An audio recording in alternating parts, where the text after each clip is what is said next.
You see the headline. What's really interesting is the backstory leading up to all of this. Jay-Z has been named as a defendant in a lawsuit claiming sexual assault back in the year 2000, 24 years ago. So here's the backstory from what I'm seeing. The lawyer who filed this lawsuit, his name is Tony Busby. Tony Busby is one of the most, if not the most successful lawyer in America. Deadass. Now, we heard a few weeks ago how Tony Busby, the lawyer, got sued.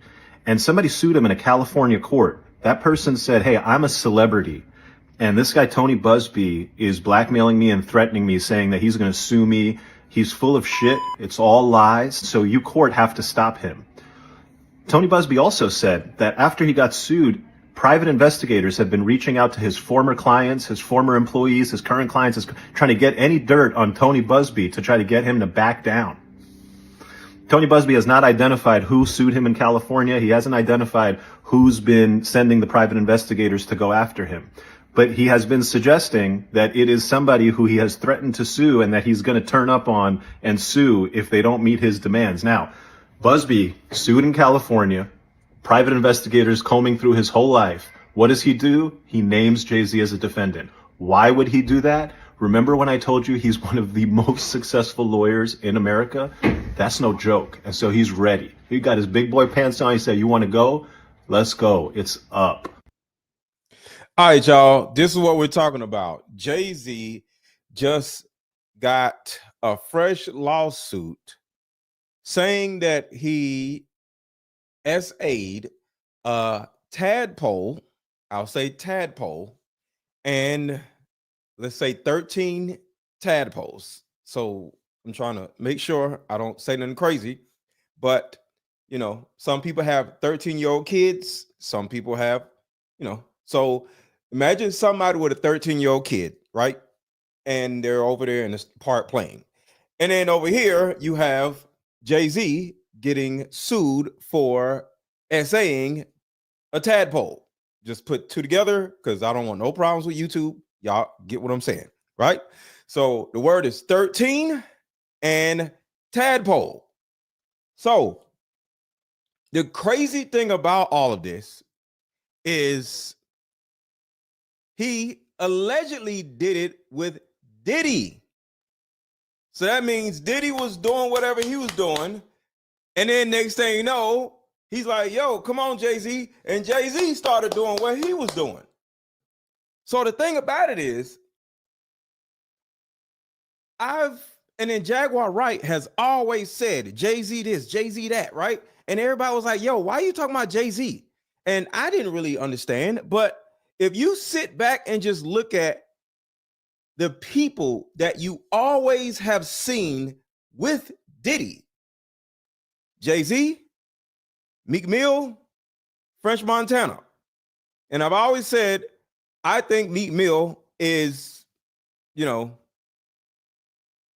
would say gay for pay. I would say French Montana most likely is gay for pay.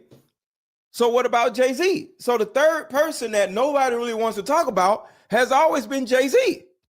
Now, Jay-Z and Diddy wasn't like, they was kind of like on the same level. So I don't see Jay-Z as gay for pay because why? He has more money than Diddy.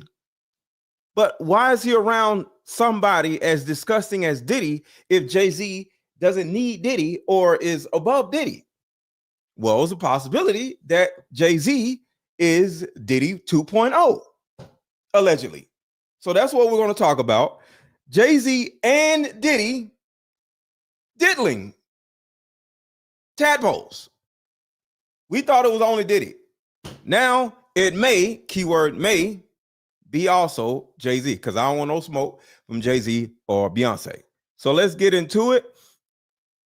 Hit a like button, hit a like button, hit a like button, hit a like button, and drop your city in the chat. Let me know where you at. Drop your city in the chat. Let me know where you at. Drop your city in the chat. Let me know where you at. Let's get into these videos. Drop your city in the chat. Let me know where you at. Let's go. It's a statement today via the Rock Nation. And then what's also crazy, Jay-Z already releases a statement and the information just came out. Drop your city in the chat. Let me know where you at, y'all. You just released a statement the second all this come out. You sound guilty, sir. Jay-Z has released a statement today via the Rock Nation account after news broke today that he was named as a defendant in a civil lawsuit accusing him and Diddy of sexually assaulting a 13-year-old girl. Whoa. After party in the year 2000. The statement reads, "My lawyer received a blackmail attempt called a demand letter from a lawyer named Tony Busby. What he had calculated was the nature of these allegations and the public scrutiny would make me want to settle. No, sir, it had the opposite effect. It made me want to expose you for the fraud you are in a very public fashion. So no." Y'all see how sassy that sounds? That doesn't sound like a lawyer wrote that. It has a little sassiness to it. That was that was not a legal response. Back up a little bit. Listen how sassy the response is.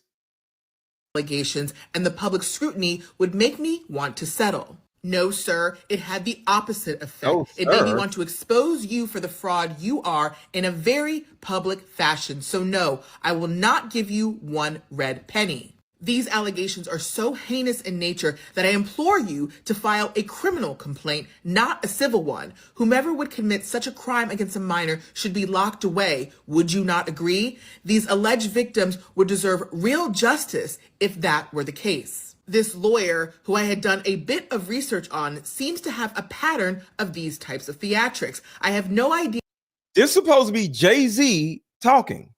It sounds crazy.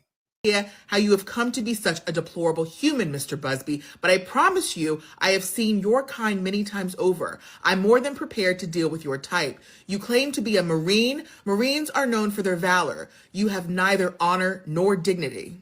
My only All I gotta say is, Jay-Z, you don't have a lot of honor or dignity as many times as I've seen you around Diddy. See, people with honor are around honorable people. And when you realize that the person that you're hanging around isn't honorable, you stop hanging around them. Isn't Jay-Z the first person to throw somebody under the bus? Remember what he did to Dame Dash? Remember what I ain't even gonna talk about, I ain't gonna say that, but like Jay-Z is the first person to separate himself from somebody that he doesn't want to be around anymore. Like, that's the main thing that he has always been like talked about, on social media. Oh, Jay-Z just discarded me. Jay-Z used me, or Jay-Z just stopped messing with me. Jay-Z stopped calling me. R. Kelly, right? So for somebody as honorable, according to what he's saying here, and somebody who has a history of discarding people when he finds out that they're dishonorable or they're whatever, why have you never, out of all people, why have you never got rid of Diddy? Every time I turn around, I see Diddy at a Diddy party, I see Jay-Z walking right next to him. So, Mr. Honorable, I don't think you're honorable due to the fact that you've been around Diddy for like 30 freaking years. heartbreak is for my family. My wife and I will have to sit our children down, one of whom is at the age where her friends will surely see the press and ask questions about the nature of these claims and explain the cruelty and greed of people. I mourn yet another loss of innocence. Children should not have to endure such at their young age. Children. It is unfair to have to try to understand inexplicable degrees of malice meant to destroy families and human spirit. My heart and support goes out. Hit a like button, y'all. Hit the like button. We got to get these likes up. I know y'all just came in. It's cool, but there's almost 400 people here already. And can y'all please hit the like button? Because if all of y'all hit the like button all at once, we'll easily get another 400 people in here in the next 10 minutes. But if y'all don't hit the like button, YouTube is going to think, oh, this video must be trash, so I'm not going to send this video out to more people. So if y'all want to have a party in here and the chat is lit and having more people in here, which is going to be always more fun, make sure to hit the like button. all at once. So everybody right now, because most of y'all have not hit the like button yet. Everybody right now, hit the like button all at once. Let's count to 5. And in 5 seconds, everybody hits the like button. 1, 2, 3, 4, 5. Everybody hit the like button all at once. Boom, go. Hit the like button. To the true victims in the world who have to watch how their life story is dressed in costume for profitability by this ambulance chaser in a cheap suit. You have made a terrible error in judgment thinking that all celebrities are the same. I'm not from your world. I'm a young man who made it out of the project of Brooklyn. We don't play these type of games. We have very strict codes of honor. We protect children. You seem to exploit people for personal gain. Only your network of conspiracy theorists, fake physics will believe the idiotic claims you had leveled against me, that if not for the seriousness surrounding them to kids. And this came from Rock Nation's page. So this was Jay-Z. And I just want y'all to just think about this. I've never in my life heard Jay-Z speak these many words before. Have y'all? Never in my life have I seen Jay-Z speak these many words. And this shows me that he may actually be guilty because Jay-Z doesn't talk. So for him to come out of his whole pause, this is weird. This man wrote a whole book talking about Mr. Busby. He don't even rap this much. For profitability. This is more than 16 bars. This man talking. By this ambulance chaser in a cheap suit. You have made a terrible error in judgment thinking that all celebrities are the same. I'm not from your world. I'm a young man who made it out of the project of Brooklyn. We don't play these type of games. We have very strict codes of honor. We protect children. You seem to exploit people for personal gain. Only your network of conspiracy theorists, fake physics will believe the idiotic claims you had leveled against me, that if not for the seriousness surrounding them to kids would be laughable. I look forward to showing you just how different I am. The lawsuit was filed in the Southern District of New York and lists Diddy and all of his companies, as well as Sean Carter, aka Jay-Z, and the alleged victim is supposedly residing in Alabama. Jay-Z has been named in a new lawsuit with Diddy. The lawyer Tony Busby just updated one of his lawsuits, now naming Jay-Z as allegedly S.A.ing a 13-year-old girl after the VMAs with Diddy. Jay-Z is the first celebrity named alongside Diddy for allegedly having any wrongdoing by Tony Busby. They called it, I believe that Jay-Z was the celebrity John Doe that went after Tony Busby and sued him when he sent him a demand letter saying that there were multiple minors saying that he did things to them with Diddy. So think about that. So what Jay-Z tried to do was turn around and try to sue Busby before Busby sued him. That's what's actually going on.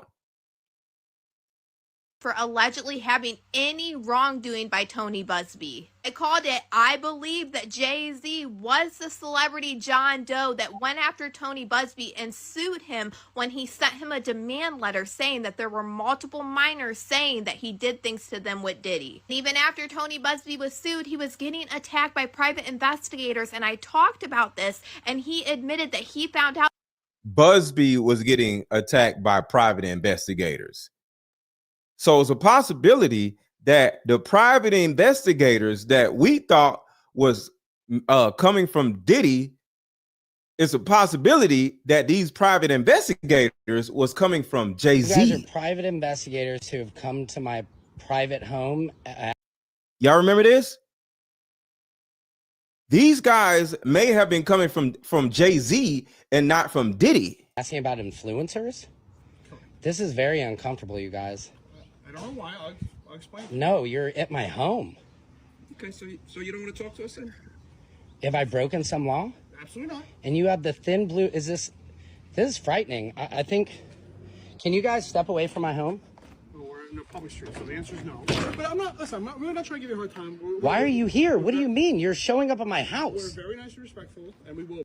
So these guys came from Jay-Z possibly and not Diddy. I just have two quick questions for you, and if you want to be interested in it, great. If not, I'll have a nice day. We're not. What is this? This is odd. This is getting more and more eerie.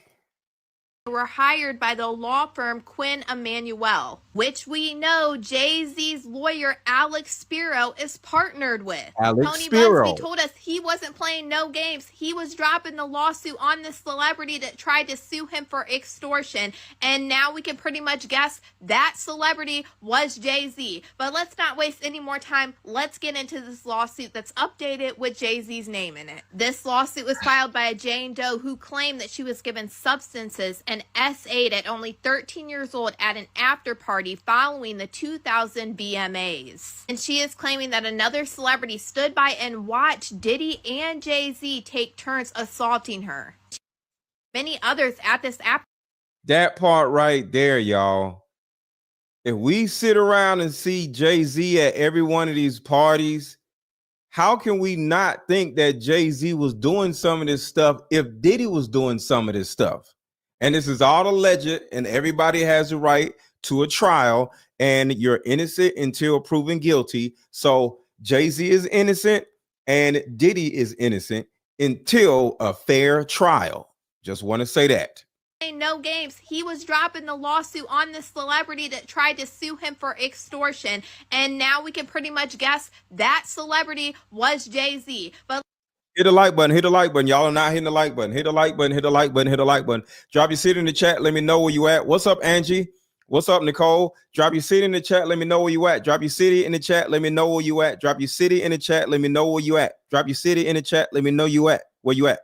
And hit the like button. Hit the like button. Hit the like button. Hit the like button. Hit the like button. Hit the like button. Hit the like button. Hit the like button. Hit the like button. Hit the like button. let's not waste any more time. Let's get into this lawsuit that's updated with Jay-Z's name in it. This lawsuit was filed by a Jane Doe who claimed that she was given substances and S8 at only 13 years old at an after party following the 2000 BMAs. And she is claiming that another celebrity stood by and watched Diddy and Jay-Z take turns assaulting her. She claims there were many others at this after party and nobody did anything to stop it. This young girl said that she went to the VMAs because she always had it on her bucket list to go and she was unable to get a ticket. So while she was outside, she saw a limousine driver that spoke to her and said that he worked for Diddy. The driver told her that Diddy liked young girls and that she was a fit for what Diddy was looking for. This driver then invited her to the after party, and the driver told her that he had to drive Diddy and others to the after party first, but he instructed her to return to his location after the event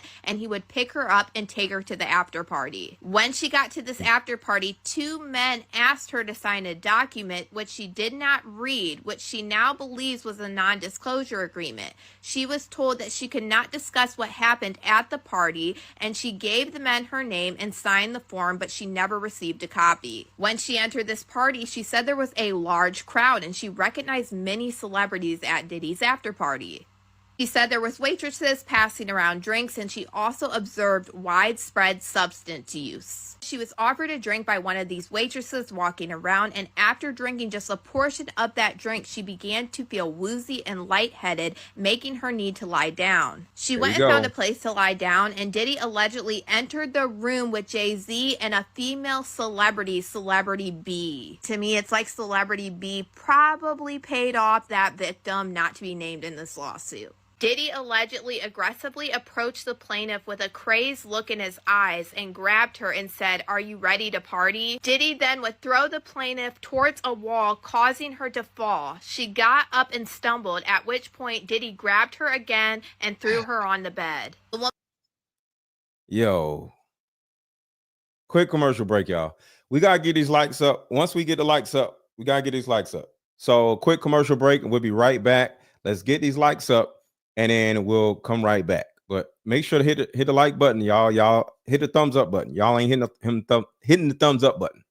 How about we meet up at a coffee shop and play this fun dating card? Hey, how about we meet up at a coffee shop and play this fun dating card game? We'll have fun and see if we're compatible all at the same time. Ooh. What's the name of the game?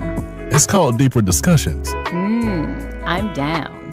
Okay, meet you at 6. Fellas, buy this card game. Ladies, buy this card game. Buy about 2 or 3 card games. The main reason why people can't stay together isn't because they don't like each other no more. It's actually because their present family issues come up or their past family issues come up. But when you play Deeper Discussions, you'll be able to understand a person's family issues up front. This game can be played with either 2 people or an entire group. So have fun. Question number 1. Name a time when money was the main factor why a relationship went bad. Deeper Discussions Dating Edition. Again, these cards are good for vetting a potential boyfriend, Candidate. a potential girlfriend, a potential husband, a potential wife. The texture of these cards are so soft and silky, by the way. Like They ain't gonna get really wore out. after durable. A dating card game for introverts who have a hard time asking the much needed compatibility questions. Deeper Discussions, the card game. Foxtrot says, I'm suspicious of the mysterious death of Pimp C. Yes, there's a possibility that I'm not going to say Jay-Z had something to do with Pimp C passing away, but Pimp C was, y'all understand, Pimp C was from Houston, and where was Beyonce from? Houston. There's a possibility that Beyonce was getting passed around by different rappers in Houston, i.e. Pimp C, and another person is Slim Thug. So from what I've heard, Slim Thug either smashed or was smashing Beyonce, and Pimp C may have smashed or was smashing Beyonce when, because they all are from Houston. And Jay-Z, I don't know. I'm just going to leave it like that. Claims at this point, Jay-Z began to remove her clothes as she grew more. Y'all hear that, right? This is Diddy and Jay-Z, and not just Diddy. Diddy lured the girl there and gave her some, and next thing you know, here comes Jay-Z walking up in there to lie down, and Diddy allegedly entered the room with Jay-Z and a female celebrity, Celebrity B. To me, it's like Celebrity B probably paid off that victim not to be named in this lawsuit. Diddy allegedly aggressively approached the plaintiff with a crazed look in his eyes and grabbed her and said, "Are you ready to party?" Diddy then would throw the plaintiff towards a wall, causing her to fall. She got up and stumbled, at which point Diddy grabbed her again and threw her on the bed. The woman claims at this point Jay-Z began to remove her clothes as she grew more and more disoriented. She says that she was being held down by Jay-Z as he SA'd her while Diddy and Celebrity B watched. Claimed after Jay-Z was finished, he stepped back towards the wall, and then Diddy stepped forward and began SAing her. Jay-Z and Celebrity B watched Diddy do it. Diddy then would allegedly knock her down and force her to perform oral. She fought back, standing up quickly and punching at the same time, hitting Diddy in the neck. I want to say this. When I hear these situations, they always seemed like, you got to understand, Diddy, Jay-Z, all these people have money. So these women would, or some of these women would gladly sleep with one of these guys because they got money. If you got money, a woman to sleep with you, and she might ain't like you, but if you got money, you're a celebrity, they're going to sleep with you, right? But it always seems like there's some side of enjoyment of the thrashing, the coaxing, the coercing, the slamming, the pushing, the grabbing. It seems like they, or whoever the word they applies to, what's up, Caribbean Queen? Whoever they applies to, because everybody is innocent until proven guilty. But it seems like they enjoy the anger, the thrashing, the pushing, the drugging, the this and that. You know, because it's like, if you want to sleep with one of these girls, they'll let you sleep with them. Why you got to go through all this and do all this extra stuff where it's like they enjoy the R wording more than the actual girl? You find a new girl and then you do all these terrible things to her and then you discard her. But she probably would have let you do it if you would have asked, because you got money. Why, if all of this is true, why do you have to put something in the drink? Why do you got to do something to a tadpole? Like, there's plenty grown women out here who would gladly do whatever. And that's the thing that I'm just never going to understand, is always the teenage stuff. You know, Beyonce was a teenager. Aaliyah was a teenager. All these people in these lawsuits are teenagers. I just don't understand. There's plenty of women that would gladly give you some. You got money. I don't, you're famous. Am I crazy? I don't understand. I just don't understand. I just don't understand. Claims that Diddy seemed taken back that she was fighting him, and he stepped back and stopped his attempt. Wait, she started fighting him. Hold on, let's back up a little bit. He then would allegedly knock her down and force her to perform oral. She fought back, standing up quickly and punching at the same time, hitting Diddy in the neck. She claims that Diddy seemed taken back that she was fighting him, and he stepped back and stopped his attempt. She said when Diddy backed away, she would grab her clothes, shoes, and she ran out of the bedroom, holding her dress in front of her like a towel. She ran around the residence until she found the front door and was able to leave the party. She claimed that there were still other guests at the party, and nobody appeared to take notice that she was in distress or attempt to help her. Tony Busby told us that he was going to file a lawsuit on this celebrity John Doe, because the second that they tried to sue him for extortion, it meant that they rejected that demand letter, trying to settle before he filed a public lawsuit. And you guys can find this whole new update. Hold on. Back up. What just happened? In distress or attempt to help her. Tony Busby told us that he was going to file a lawsuit on this celebrity John Doe, because the Okay, so that's Jay-Z. second that they tried to sue him for extortion. Okay, the second Jay-Z tries to sue Busby for extortion, It meant that they rejected that demand letter, trying. it meant that they rejected the demand letter. So to break this down, y'all, what she's essentially saying is, when Diddy went to Cassie and tried to settle, Cassie was like, I'll stay quiet if you just give me this amount of money. Diddy said no. And then she actually went and filed the lawsuit. And then boom, Diddy said, okay, here's the money, right? But it was too late. It was too late. So apparently the same thing happened with Jay-Z. They went to Jay-Z because these are lawsuits, which means money. So apparently they went to Jay-Z and said, all right, sir, you're next. And Jay-Z did a countersuit instead of settling. And now Jay-Z is possibly about to be in the same damn situation as Diddy. But guess what? Diddy would not be in jail right now if he would have settled when he was presented with these goddamn options. So apparently Jay-Z was like, no, I ain't finna fall for it. Just like Diddy said, no, I ain't gonna fall for it.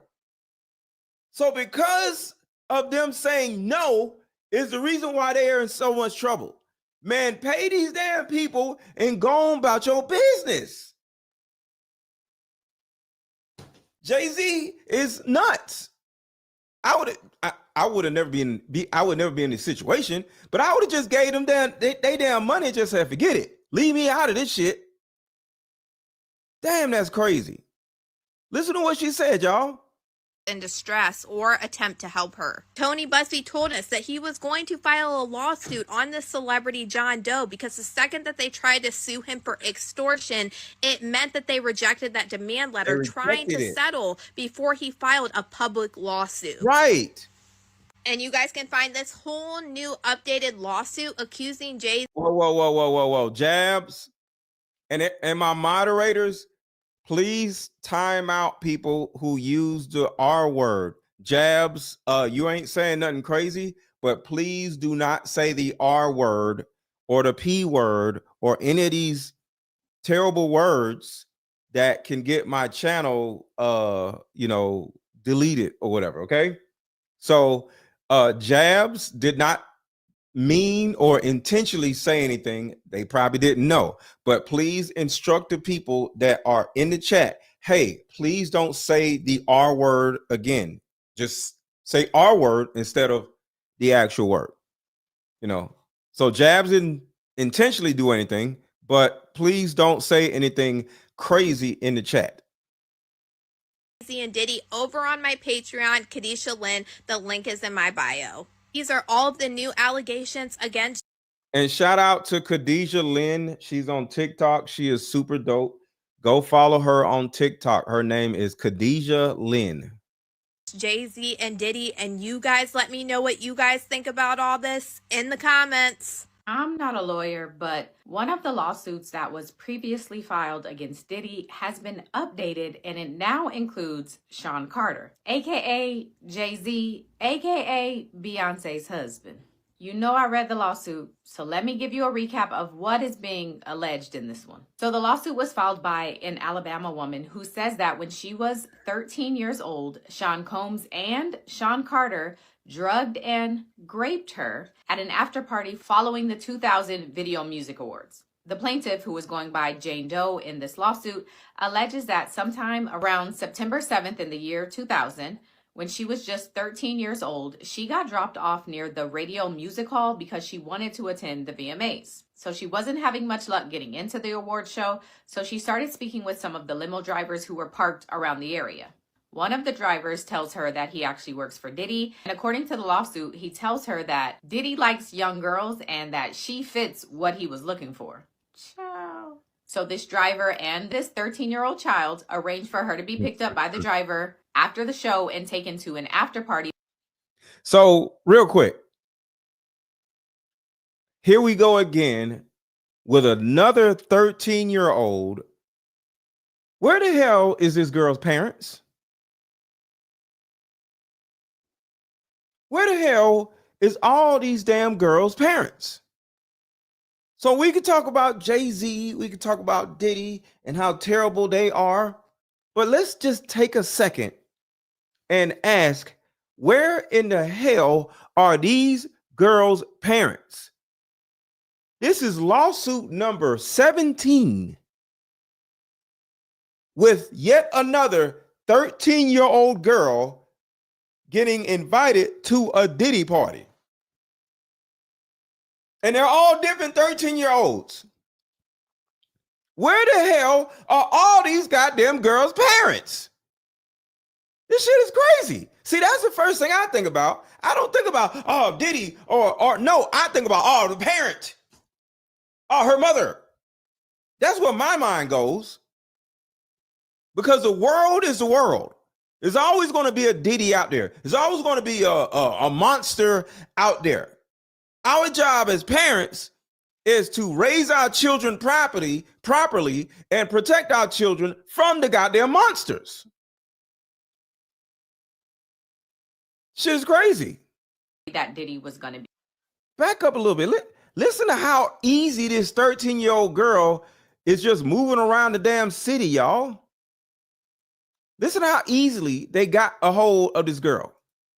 An Alabama woman who says that when she was 13 years old, Sean Combs and Sean Carter drugged and raped her at an after party following the 2000 Video Music Awards.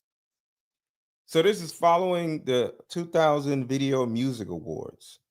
So this is another 13-year-old at the same award show as the other girls. So Apparently, during award shows is when everything goes down. Because I heard every Diddy party is usually after some type of celebration, like the Super Bowl or award show or the Grammys or whatever, when everybody is in the city or whatever. So, yeah, this is bad. This is bad. The plaintiff, who was going by Jane Doe in this lawsuit, alleges that sometime around September 7th in the year 2000, when she was just 13 years old, she got dropped off near the Radio Music Hall because she got dropped off. Who dropped her off? Because back in 2000, there was no Uber. Think about that. Back in year 2000, Uber was not invented yet. So who dropped her off as a 13-year-old girl at the Radio Music Awards? Her parents? she wanted to attend the VMAs. So she wasn't having Why is a 13-year-old attending the damn VMAs? much luck getting into the award show, so she started speaking with some of the limo drivers who were parked around the area. One of the drivers tells her that he actually works for Diddy, and according to the lawsuit, he tells her that Diddy likes young girls and that she fits what he was looking for. Ciao. So this driver and this 13-year-old child arranged for her to be picked up by the driver after the show and taken to an after party that Diddy was going to be attending. So everything goes as planned. The driver picks her up.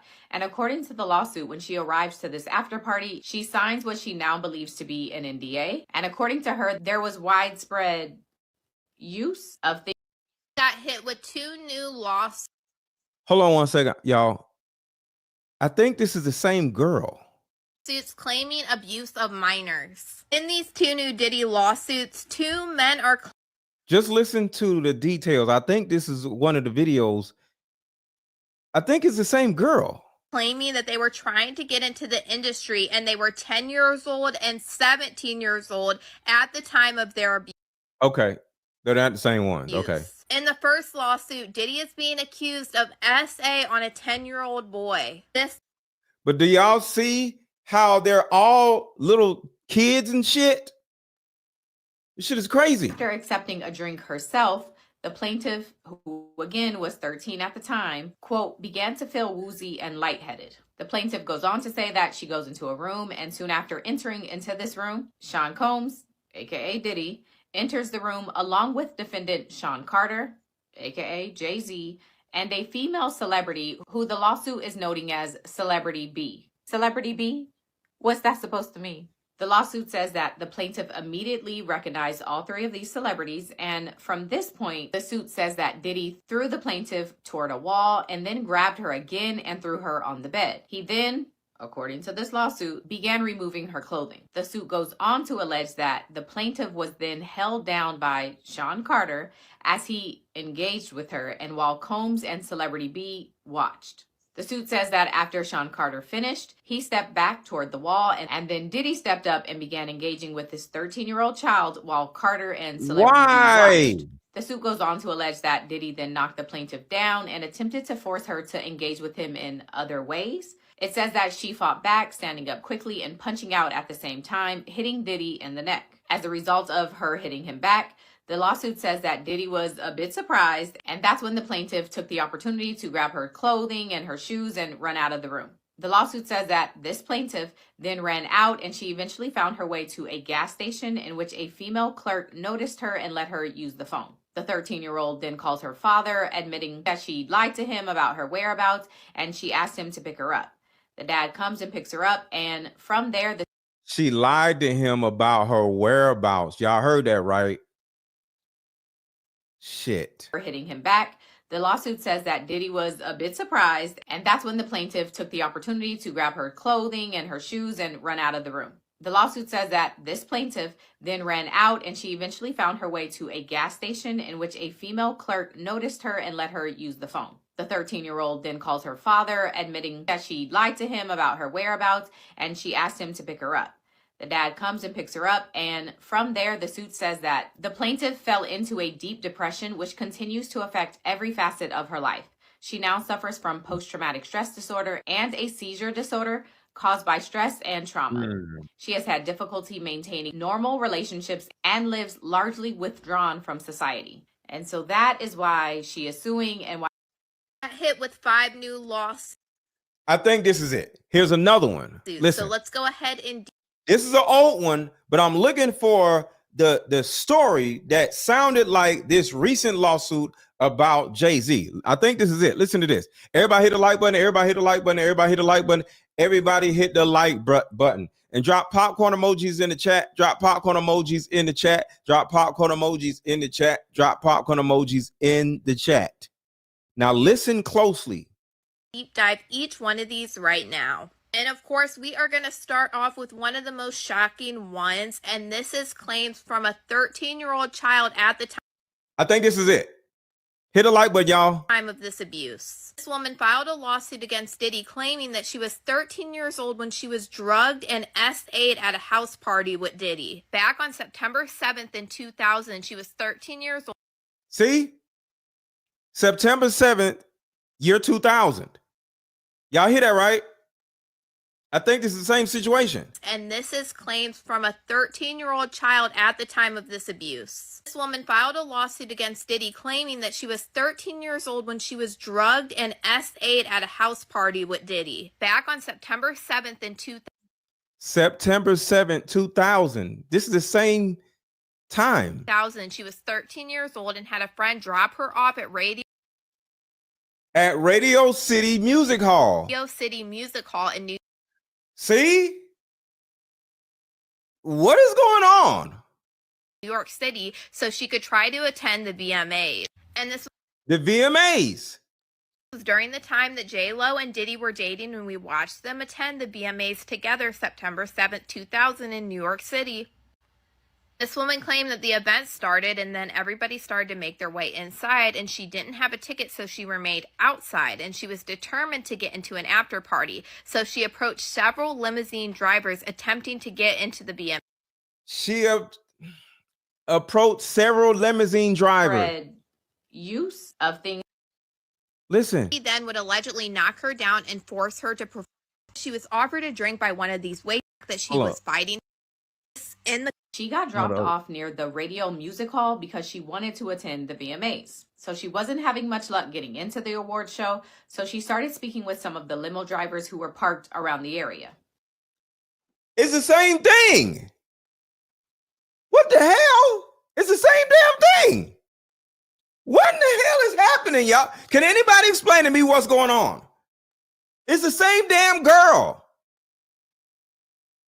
So does this mean it's a witch hunt and we should trust or believe Jay-Z? Can anybody explain what's happening right here? Or am I going crazy? I'm watching y'all in the comments. What do y'all think? What is happening right here? It's the same damn girl, same damn story. Limousine drivers, Radio Music Hall, getting dropped off, can't get in.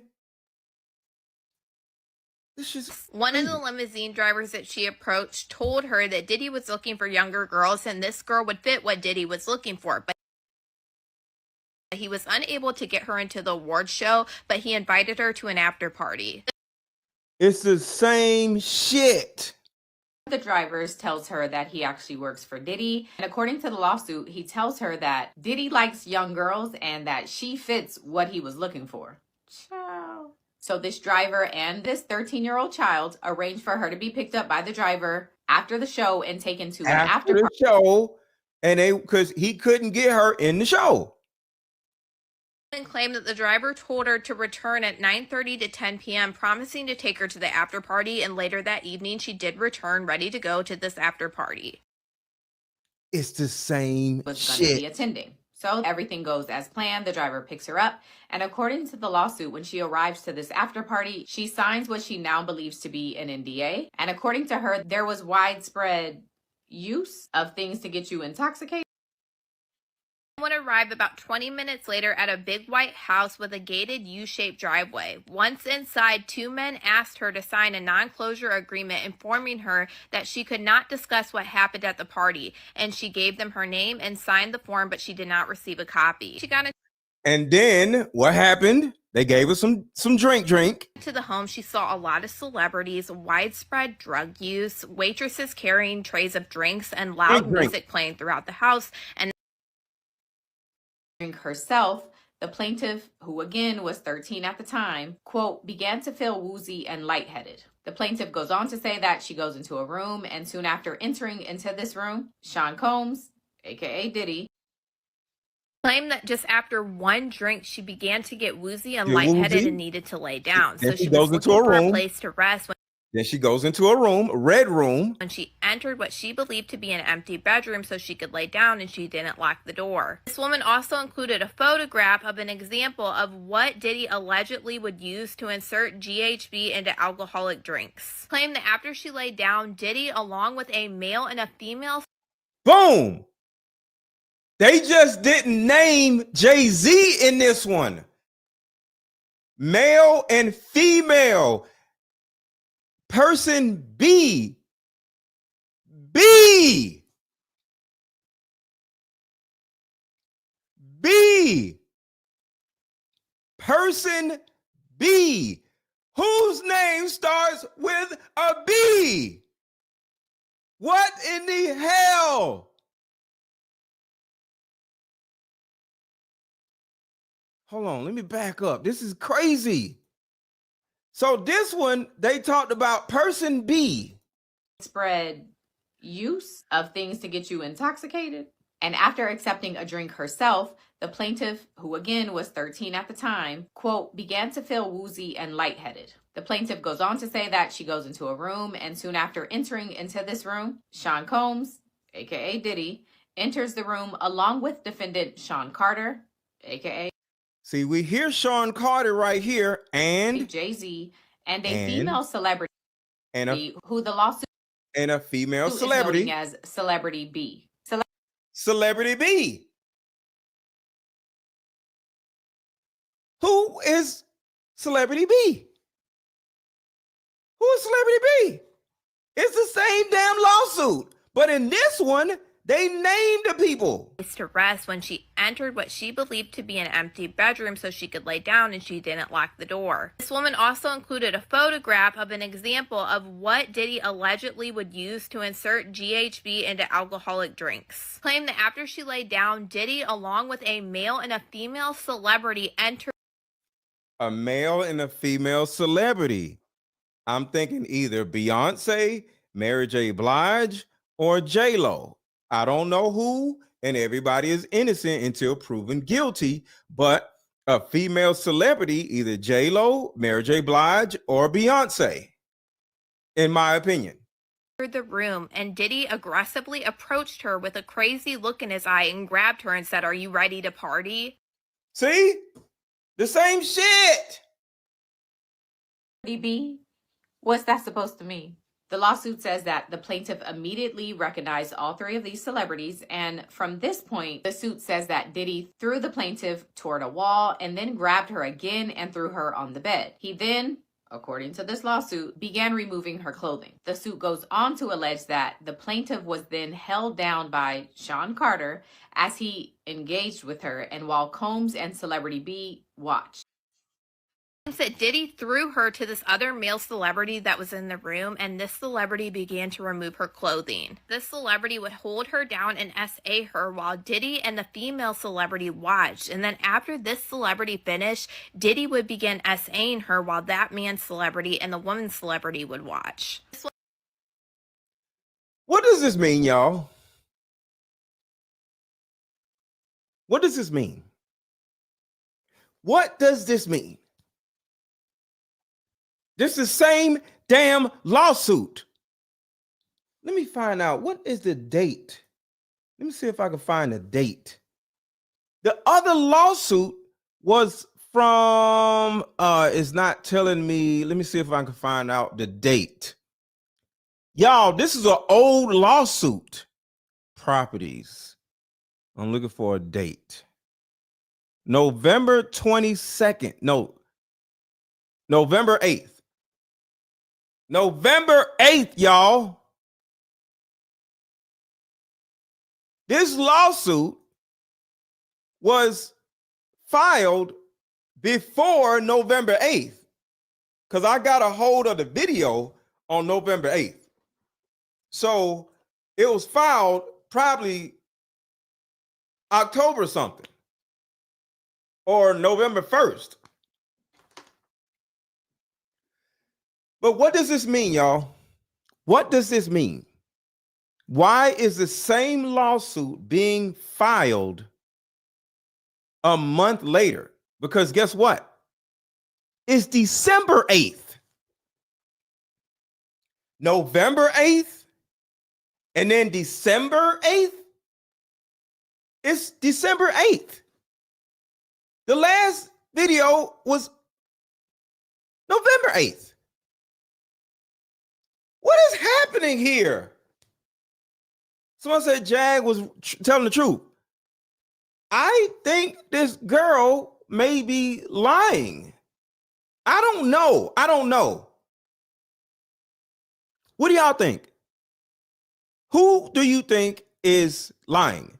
The woman or Jay-Z? Because this is the same goddamn lawsuit, y'all.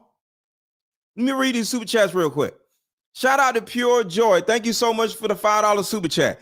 Mind you, 9/7 in New York is a school night. The after party was in the Hamptons, which is 4.5 hours away from Radio City Music Hall. Exactly. But somebody dropped her off and in front of the Radio City Music Hall, and a limo driver drove 4 hours to the damn Hamptons. And shout out to Collectivity. I like that name. Thank you for the $20 super chat. Lawsuit was filed in October, September, but didn't include Jay-Z's name in order to give him time to settle. Oh, but when he rejected the settlement, the lawsuit was amended to include his name. The original lawsuit had Diddy and Celebrity A and Celebrity B. Got it. Thank you so much, Collectivity. I get it. So, just so y'all know, I'm on top of this shit, and they can't just throw out something without me sniffing around because I'm objective. I don't believe every freaking victim, and I don't believe every freaking celebrity when they say they're innocent. I think a lot of these celebrities are into this stupid weirdo stuff, but I also believe that some of these victims be lying. So when I hear something, I have an objective ear, and I don't just go in about this stuff because everybody has been talking about, oh, Jay-Z this, Jay-Z that. Like I would say about for like the last 4 or 5 hours. I didn't jump on live and start talking about this stuff until I did my homework because I need to know if this is a witch hunt or this is an actual thing. So apparently this is an actual thing. And the reason why it's being refiled is because Jay-Z refused to settle. And the refusing to settle is right here. And what's really interesting is the backstory leading up to all of this. Jay-Z has been named as a defendant in a lawsuit claiming sexual assault of a 13-year-old. Whoa. 24 years ago. So here's the backstory from what I'm seeing. The lawyer who filed this lawsuit, his name is Tony Busby. Tony Busby is one of the most, if not the most successful lawyer in America. Deadass. Now, we heard a few weeks ago how Tony Busby, the lawyer, got sued.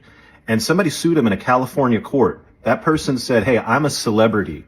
And this guy, Tony Busby, is blackmailing me and threatening me, saying that he's going to sue me. He's full of shit. It's all lies. So you court have to stop him. Tony Busby also said that.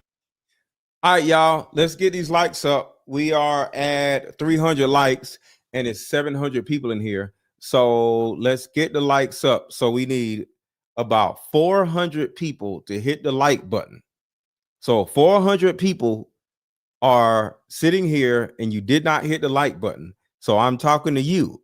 So can you please take a second to hit the like button and we'll be good. Because if all of y'all hit the like button like y'all supposed to, or I would like y'all to, I'll say that, we'll get about 1,000 people in here. So can y'all please take a second and just hit the like button? And if you hit the like button already, I appreciate you and I thank you, because I don't want to be yelling at people who actually hit the like button. But to the rest of y'all, 400 people, can y'all please hit the like button? So we're going to do a quick commercial and let's have a like party. Everybody hit the like button. And as y'all can see, we are getting to the bottom of all of this because we ain't even got to the beginning of it. Hit the like button. Quick commercial break. We'll be right back.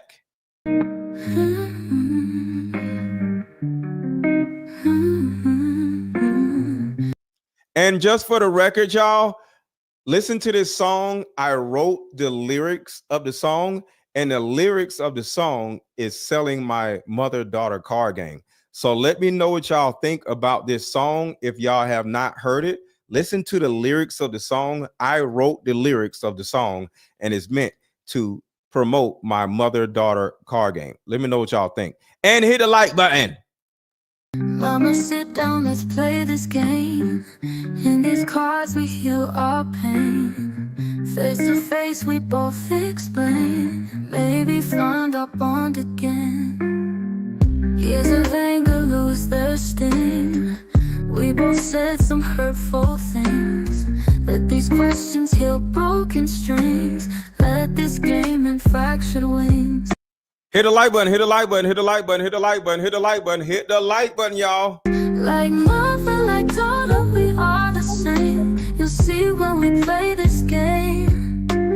My inner child just wants to be seen. I forgive you, do you forgive me?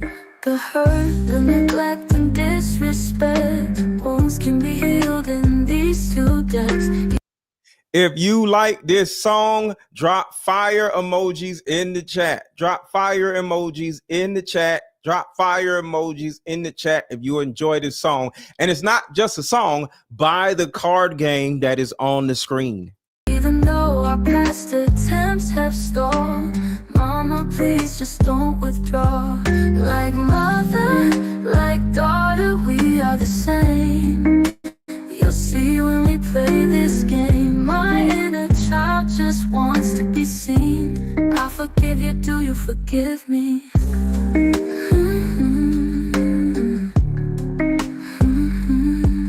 The hurt, the neglect and disrespect, wounds can be healed in these two decks. Even though our past attempts have stalled, mama, please just don't withdraw.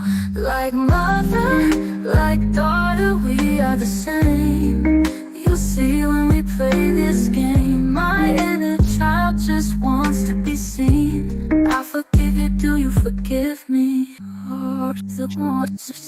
Even though our past attempts have stalled, mama, please just don't withdraw. Buy this card game, y'all. Buy this card game. If you like the song, buy my mother-daughter card game. Just like the song said, all the hurt and the disrespect can all be healed in these two decks. There's two decks in each card game. They fit all in this box. You buy the mother-daughter card game, one deck is for the mom and the other deck is for the daughter. And you have your questions and she has hers. And y'all just sit back and ask each other questions. And the questions are so beautiful. The questions are meant to find out how your mother was before she had you. Like, what was going on in your mother's life before you were born?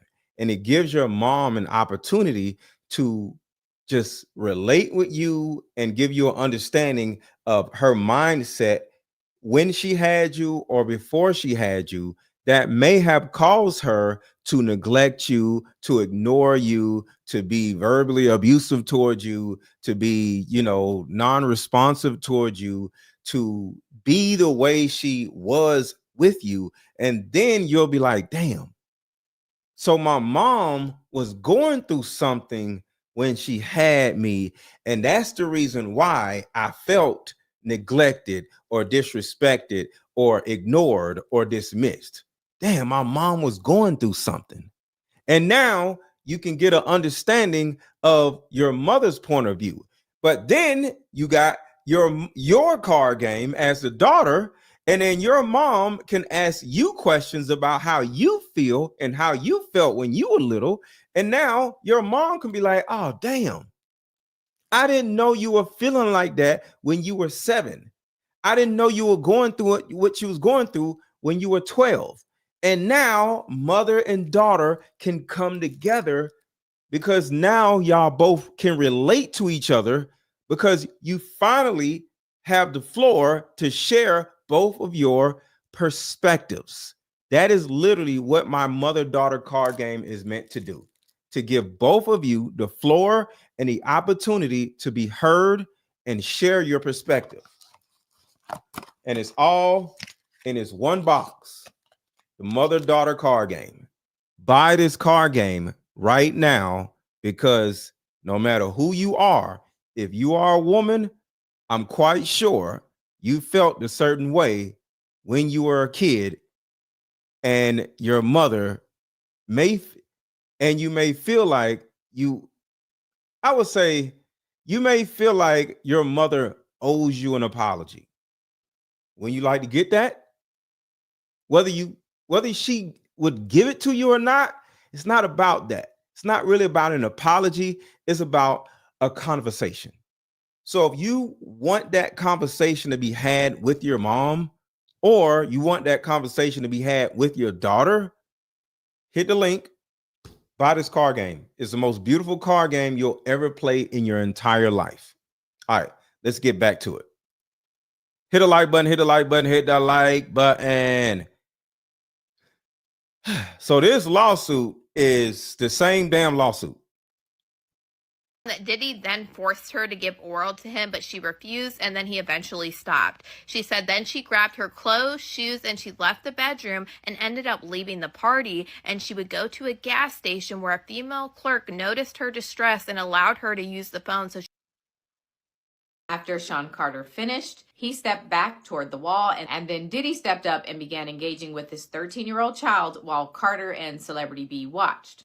The suit goes on to allege that Diddy then knocked the plaintiff down and attempted to force her to engage with him in other ways. It says that she fought back, standing up quickly and punching out at the same time, hitting Diddy in the neck. As a result of her hitting him back, the lawsuit says that Diddy was a bit surprised, and that's when the plaintiff took the opportunity to grab her clothing and her shoes and run out of the room. The lawsuit says that this plaintiff then ran out, and she eventually found her way to a gas station in which a female clerk noticed her and let her use the phone. The 13-year-old then calls her father, admitting that she lied to him about her whereabouts, and she asked him to pick her up.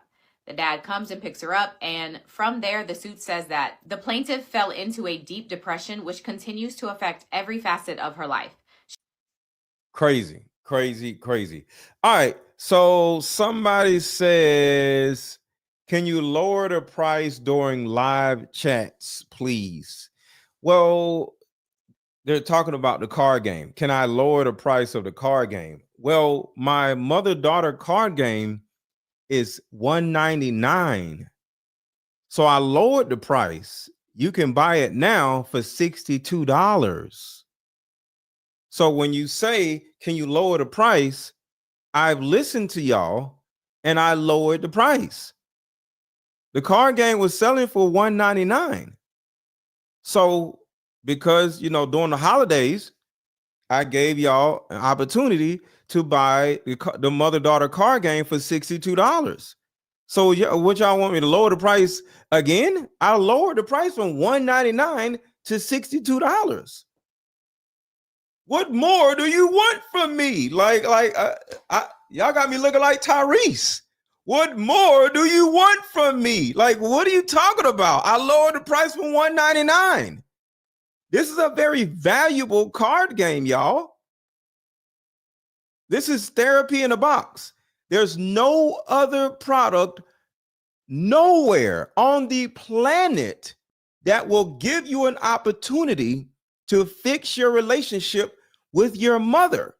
If you were to drag your mother to therapy, do you know how many months you will have to be in therapy with your mother to actually finally have a breakthrough? You know how much money you will have to spend with you and your mother going to joint therapy? That's thousands of dollars.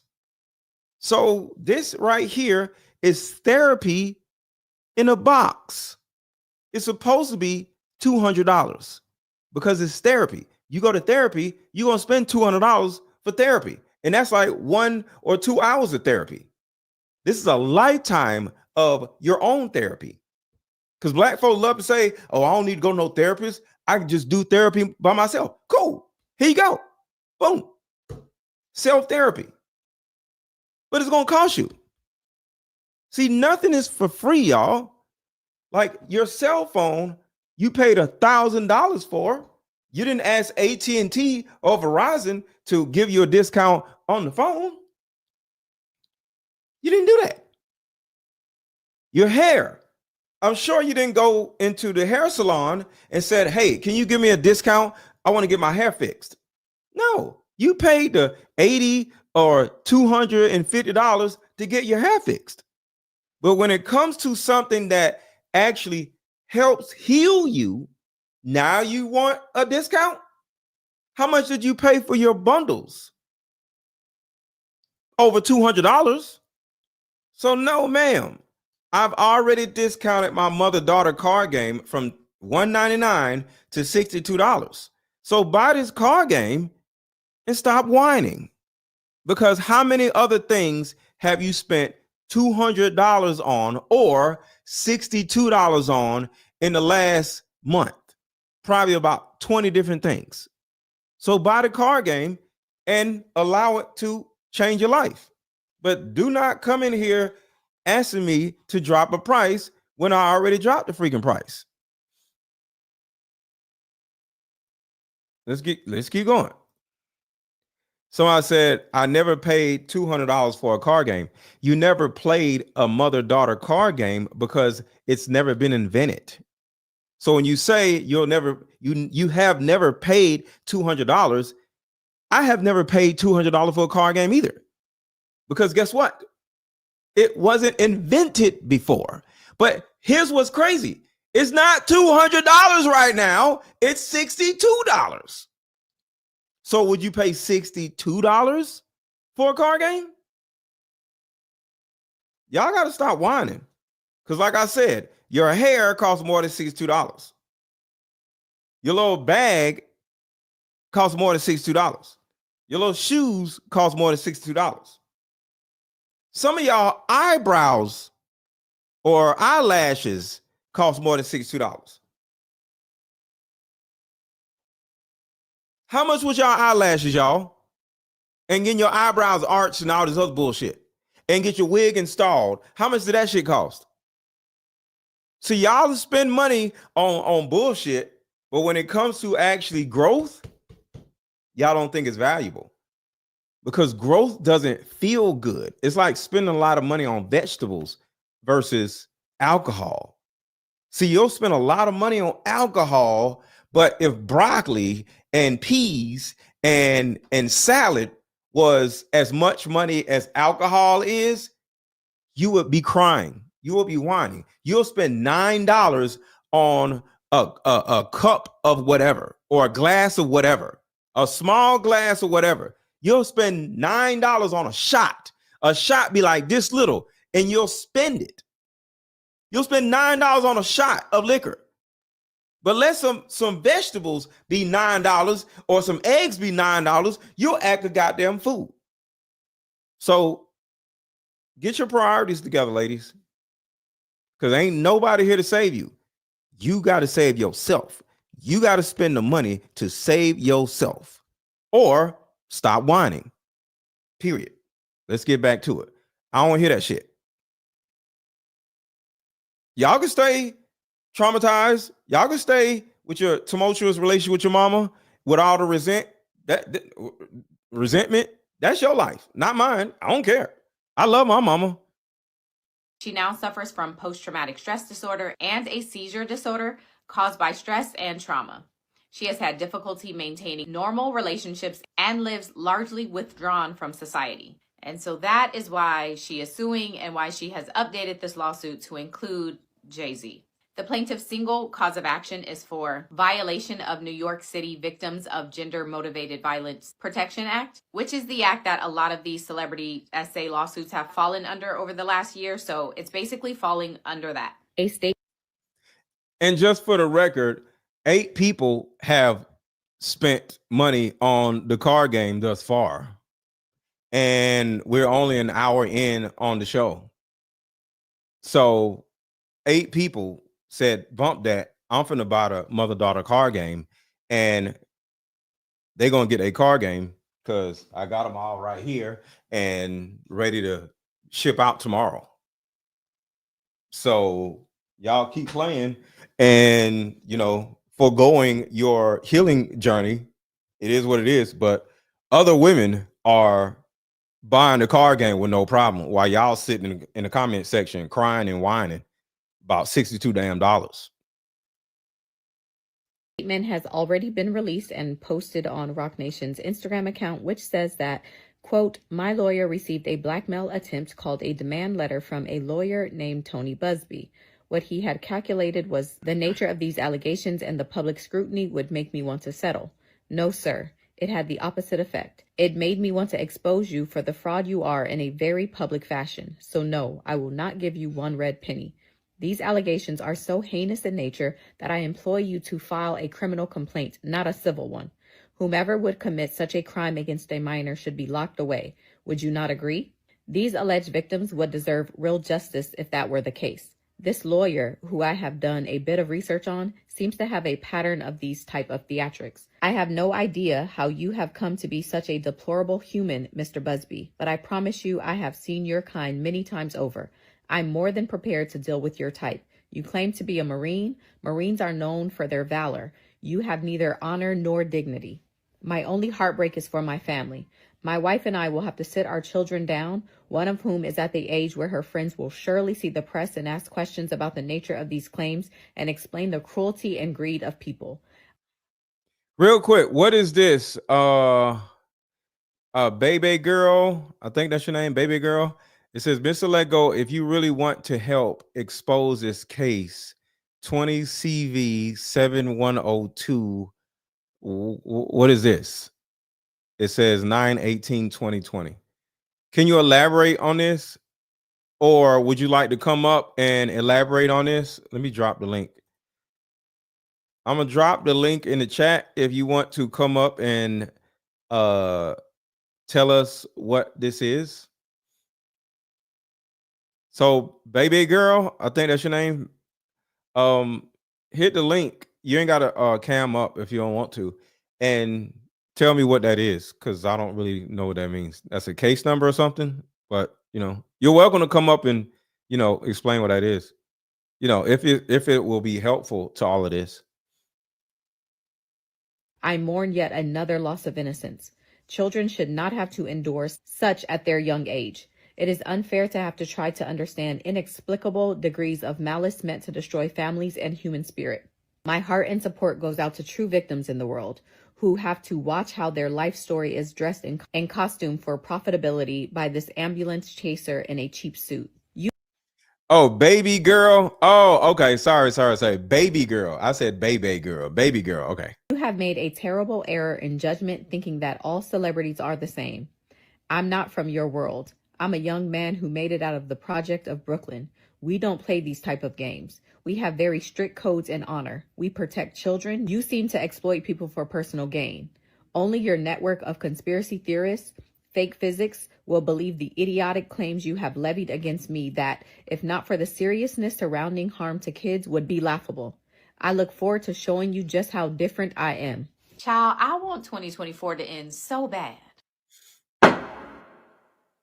Personally, I think Jay-Z is scared. The way he put out a statement so quickly, and it's very long, guys. We'll go through it in a second because I do think it's important to go through. I didn't even read it all yet. But let's remember how this all started with Diddy. It was one accusation that became like 3 accusations and like 10 accusations. And then the feds were raiding his house and now he's in jail. And with Diddy, this all happened within a year. And also remember that what did it take for Diddy's downfall?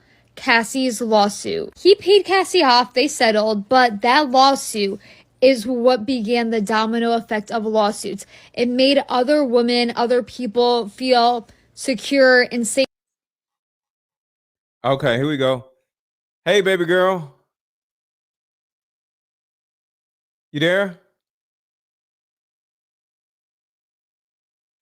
Can you hear me? Baby girl, can you hear me? Well, fix your mic and then we'll just keep going. But fix your mic and once you say something out, hold on a second. You there? Okay, can you hear me? Yes. Can you hear me? Yes, I can hear you. Okay, can you hear me now? Yes, can you hear me? Uh-huh. Okay, I sent you the case, the actual. Yes. You're breaking up. Say it again. Okay. To the actual. If you really want to break this wide open, it's been out there for 5 years. It's real. Your audio is really bad. You said to break this case wide open. Speaker. It's like really choppy. Can I call? Do you got headphones on? Can you take headphones off? I don't. Okay, because I want to hear what you're saying. So say it again. I'm trying to. I would like to call in because Okay. The case that I put in your chat, that is the actual case. Uh-huh. I can hear you now. Go ahead. And I would like for you to read it for yourself. You can show your chat. You can show your chat and you can break it wide open and we don't have to keep playing later. I'll research. So if you look at case on Google, I'll put the link in the chat and you can pull the case up. You don't have to show it yet, but you can pull it up and it's going to bust it wide open. Okay. All right. So thank you so much for that. Let's see, where is that? Let's see where it is. So I put the link and you just put hold on. Look at it. Hold on. Can you put it in the private chat since you're up here? You said hello in the background, right? Back when you said hello, put it there. And then I'll pull it up. Okay. Let me click on it. Yeah. Remember when you said hello in the private chat? Put it there. And then I'll be able to see it and look it up. Boom. I just sent it to you. Got it.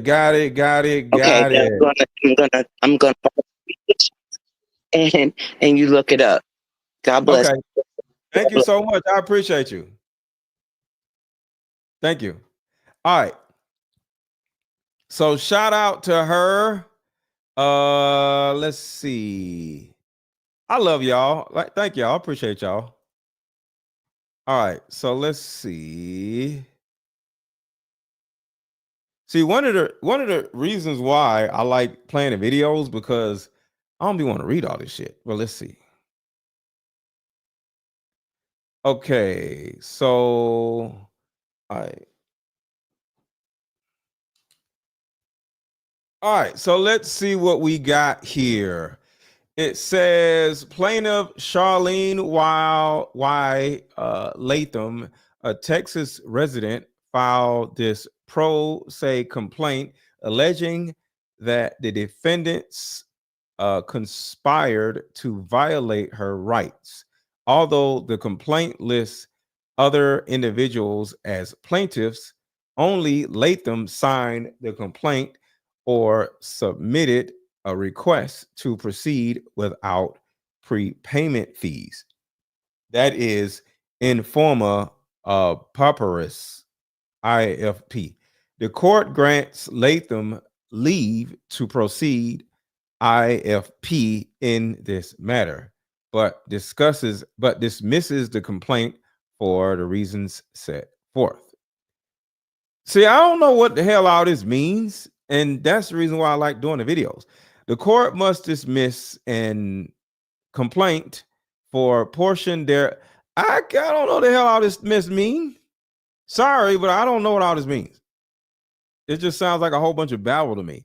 Plaintiff accuses the names defendants and hundreds of unidentified defendants of establishing a lucrative but sociopathic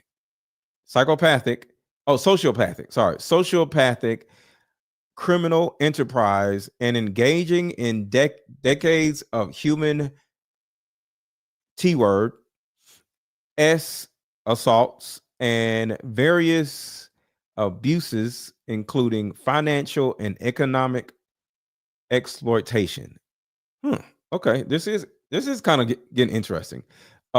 D-wording, as in ibuprofen. I'll just say ibuprofen for abduction. Y'all know what ibuprofen means. That means, what is ibuprofen? For abduction and taking plaintiffs, number one, and John Doe and Jane Doe, two different people, hostage.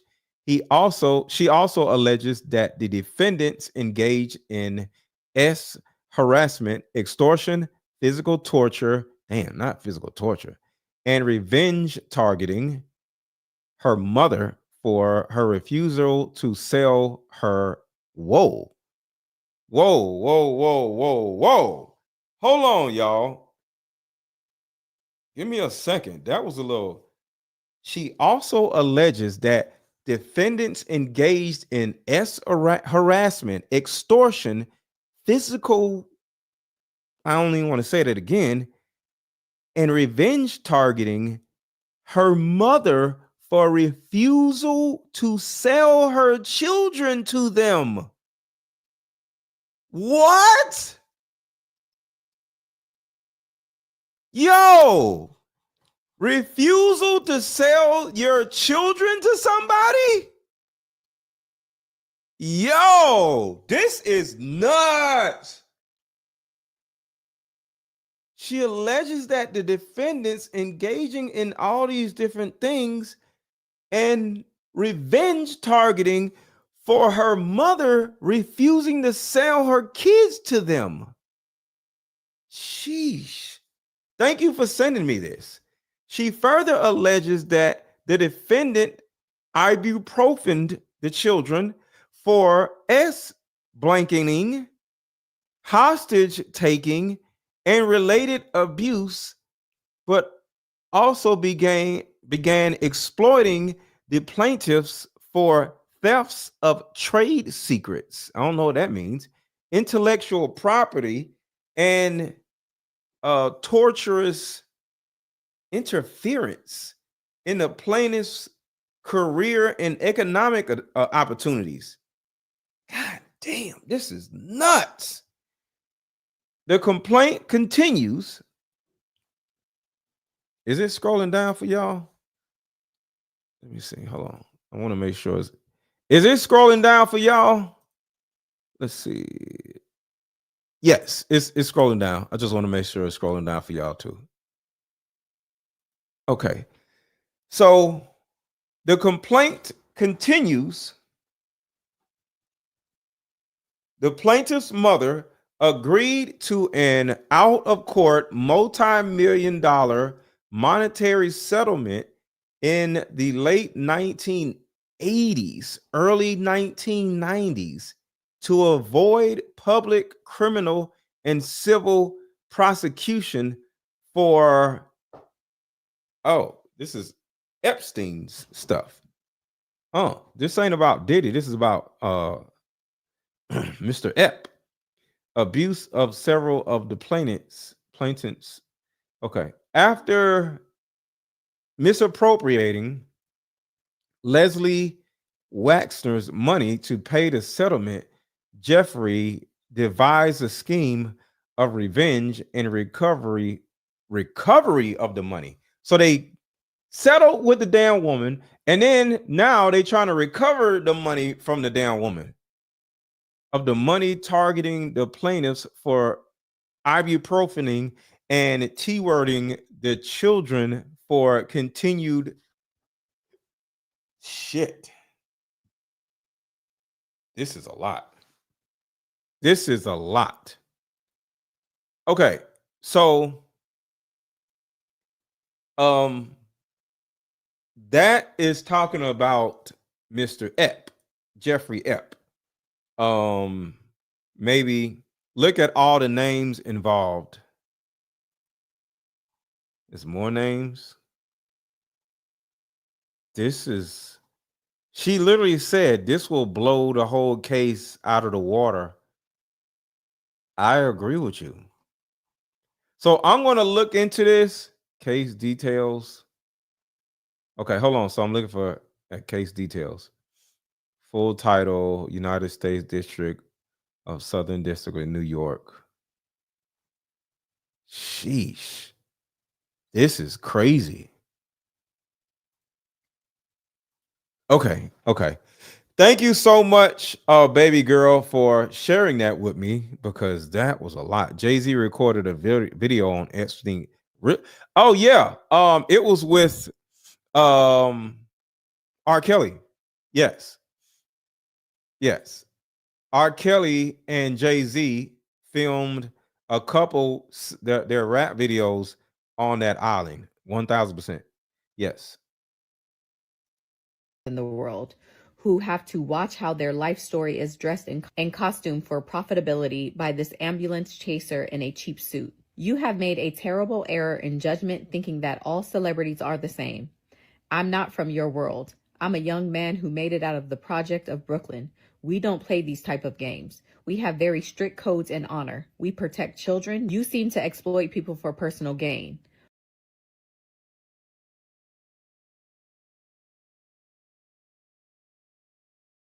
Can you please post the case number again? Yes, baby girl, can you post the case number again? Because I don't really have time to look over the whole thing, but I'm gonna look over it after the show. So thank you for it. But somebody wants you, Mama Cat wants you to post the case number again if you could. All right, so let's get into this. And everybody hit the like button. Everybody hit the like button. Everybody hit the like button. And thank y'all for being here. Listen, everybody be scared to speak on sis. I'm not, because I'm going to keep it 100 and I'm going to keep it cute, okay? It's time to do it inside the mindset of Beyonce Giselle knows. Let's get into it. Beyonce. At first we started off real cool. What happened? I want to know what happened. When Beyonce started off with Destiny's Child, writing on the walls, when she was stiff and she couldn't dance, when her vocals were not controlled, I loved her. I loved Beyonce. I loved Destiny's Child. You make me want to throw my picture out the window. I loved writing on the walls. Perfection from beginning to end. Loved it, okay? We all know.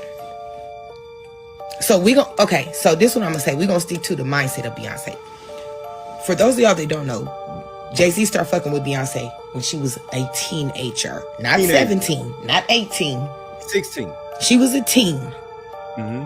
Of course, they didn't drop that knowledge to the public until she was 19. Before Beyonce started fucking with Jay-Z, she was a hungry artist. Did y'all know about Brandy? Did y'all know that allegedly Brandy's mom tried to push Brandy to date one of the members of Boys to Men when she was like 16? Y'all remember that? Y'all remember Brandy was with Wanye? Brandy was young, just like Beyonce was young, just like all these women were young. Name them. They were all young. All of them. Lil' Kim was young.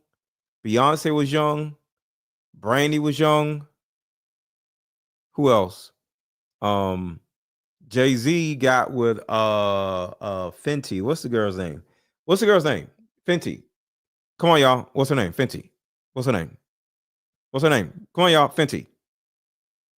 What's her name? I can't think of her name. Dolled out Kelly Rowland. What's her name? Fenty. Rihanna. Thank you. Rihanna was a teenager. Rihanna was a teenager. All of them. They get these girls. Foxy Brown was a teenager. They all get these girls when they teenagers. This shit is crazy, y'all. Monica. Yes, Monica was like 15. She was in Atlanta. I remember that. Yep. Very motivated, very inspired. Sis, since you have been with Jay-Z, he has taught you how to steal people's music, people's lyrics, people's dance. Oh, Lil Wayne was 14. Yup. Lil Wayne was 14. Damn. Even the males. He has taught you how to sabotage people's career. At this point, because of the internet and Jaguar Wright, you know exactly the shit that your husband has been accused of and is capable of. You can't Aaliyah. Yep. Tell me that you're not conspiring with the shit that he got going on, Beyonce.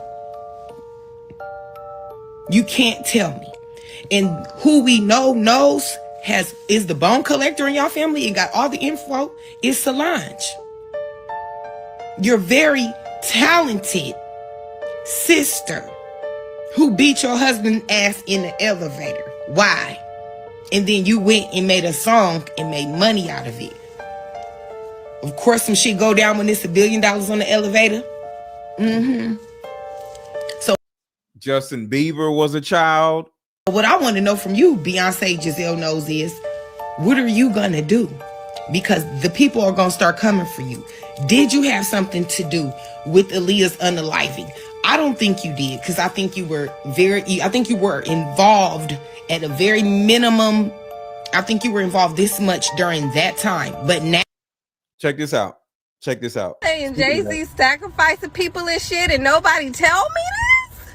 No, like, so Beyonce and Jay-Z sacrificing people and shit and nobody tell me this?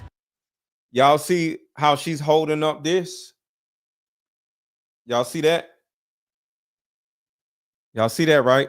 Remember that sign she's holding up. Tevin Campbell. He was a child. No, like for real. They are so heavily clothed. They are so clothed that you wouldn't even see it.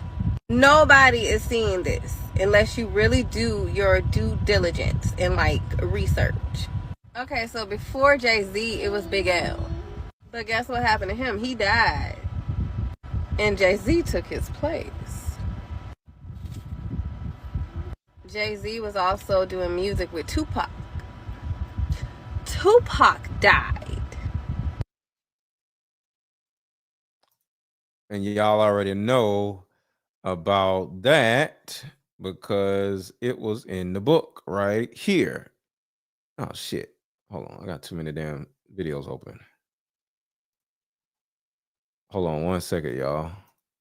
Got to remove one video to exchange it for another video. Here it is. Chris and Pac were about to start their own label. Sean slammed his fist against the table, shouting, "Doesn't anyone have any fucking loyalty?" On top of that, Sean Carter and Diddy sitting at the table talking about allegedly getting rid of Biggie. It's true. Chris and Pac were about to start their own label. Chris and Pac was, of course, Biggie and Pac. Slammed his fist against the table. Sean slammed his fist against the table. It's true. Chris and Pac were about to start their own label. Sean slammed his fist against the table, shouting, doesn't anyone have any fucking loyalty? On top of that, this nigga is making that move, and it should have been with me. To sign with his record label, Rockefeller. Guess he won't be leaving with that nigga to do their own label now. If he leaves, he takes all the money I invested into creating him. Sean sighs. But if he can't protect himself and something terrible does happen, then the money I would make off his death would blow away all the money we made so far. Sean, are you saying what I think you're saying? Sean continued, it's taxing on my resources to protect people. Someone that isn't 100% on my team can't get 100% of my protection. So to be clear, if something happened, XX made quotation marks with his fingers to one of your artists that was leaving your label anyway, Biggie, it wouldn't be considered out of your control. Wait a minute, can they be talking about Biggie? Is Sean saying he won't protect Biggie? At this point, I was too young, too naive, too hungover to understand that this was not a lack of protection. This was a hit. This was a hit. We gotta have a party. His excitement was contagious. I was getting really excited too. Yes, a gender reveal. And he cut me off. Yes, of course, we're doing all of that. But everyone is going to want to sleep with you right before you give birth. My heart sank in my chest. Everybody is going to want to what? Everybody. You know, Will, Jada, XXX. Sean, I'm having your baby. He verbally waved me off. I was going to be gang banged at 9 months pregnant. Oh my God. What? Yeah. Yeah. We can't make this up. When I met Tupac, Sean and I had an open relationship. And yes, I slept with Pac. Shit, he was sexy. Sean didn't mind. Well, not until he tried to get Pac to join both of us. Oh. Pac was not good with that. This is where the relationship between them became strained. We were all in Sean's house. I was drinking. My baby's bad, isn't she? Pac threw me a sly smile. Hell yeah. You think you hit it better than me? I couldn't believe he disrespected me that way. Sean, what the fuck? Pac came to my defense. Damn, bro, you ain't got to do the sister that way. Tupac appeared upset behind Sean's words. I think my dick's bigger than yours. I bet I can make her come faster than you. What's up? Pac was appalled. What the fuck you talking about, nigga? I ain't trying to run no fucking train. Sean continued. What you scared of? Let's see who fucks better. Let her be the judge. Let's see who fucks better. Let her be the judge. I wasn't the only one upset. Pac shouted, nigga, you talking about pulling your fucking dick out? Sean was undaunted. What, you scared? Tupac simply left. Things were contentious since then. The two would not be in the same room. Pac avoided me as much as he did Sean. Months passed with only the tension between them. I walked into Sean's office. He was having the conversation. Sean sat across from Jimmy Henchman. Everybody know who Jimmy Henchman is? And did I mention, promise to pay back Jimmy Henchman in due time? Everybody is going to want to what? Well, everybody, you know, Will, Jada. We never talked about the wild time the three of us shared at one of Sean's parties. I gave her a hug. Hey girl, what's up? She addressed Sean saying, look, when you asked me to hook up with Chris, I understood. Oh, I understood you needed to control him. I felt honored that you would choose me to monitor one of your most valuable assets. I knew you would be good. Make the man feel loved. I don't feel good about all this, Sean. You know I'm as loyal as they come. But Sean, Chris and I had a child together. Sean leaned back. I'm gonna take care of you. You're not like Chris. You're loyal. Faith had a tear in her eye as she responded, he didn't have to die. Did she know? Was this her trying to find out if Sean intentionally killed Biggie? Sean lost it. That fat fuck and that other piece of shit I had you fuck? You had her fuck Pac? Sean glared at me and he answered, yes, fucking Pac. Those motherfuckers was going to try to start their own label and compete with me? Me? Mm-hmm. Faith Evans is Diddy's secret agent. So he sent her to be with Biggie. To be with Pac. And since they're going to work together, she sent her to go be with Pac also. After all I did for that fat fuck, nah, I wasn't using resources to protect that motherfucker. No fucking way. I'll make sure you and CJ are taken care of. I hugged Sean, but I also knew he didn't have to send Chris to California. I wondered if he realized that he sentenced him to his death. But when I tried dating someone. So just giving y'all some background on all of this is alleged, of course. Diddy and Jay-Z were so close for so many years where they allegedly conspired to getting rid of Tupac and Biggie. So it wasn't just Diddy. According to this, it was Diddy and Jay-Z. Going back to this video. Here we are all these years. No, not this video. This video. Hold on. Fast forward a little bit.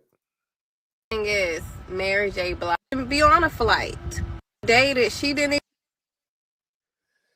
It messed up a little bit right there. Give it a second. so sedated, she didn't even remember, didn't even know she was supposed to even be on a flight. And the crazy thing is, Mary J. Blige said that she was murdered. She said literally, Mary said that? it was a spiritual murder.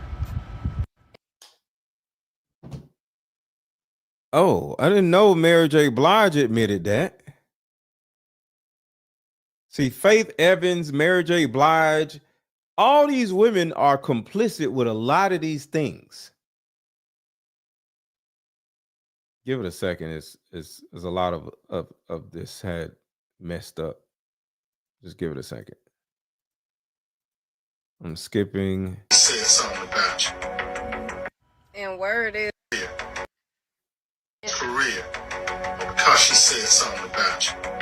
That guy right there is Uncle Rick, or Uncle, I think his name was Uncle Rick. He's dead. He was Jay-Z's bodyguard. He's dead. And word is Beyonce is possessed or is a demon, and she be climbing on roofs and windows and I'm not climbing on no damn roofs or no windows. Women be saying some crazy shit. They just add to it. What are you looking for? So this is If it's what you truly want. So this is a track from Beyonce's album, and apparently what she was saying was she wanted to wear her face and wear her skin. She wanted to wear Aaliyah's face. Listen to this. Listen to these lyrics. This was on Beyonce's album. If it's what you truly want. I can wear her skin. I can wear her skin. Over mine.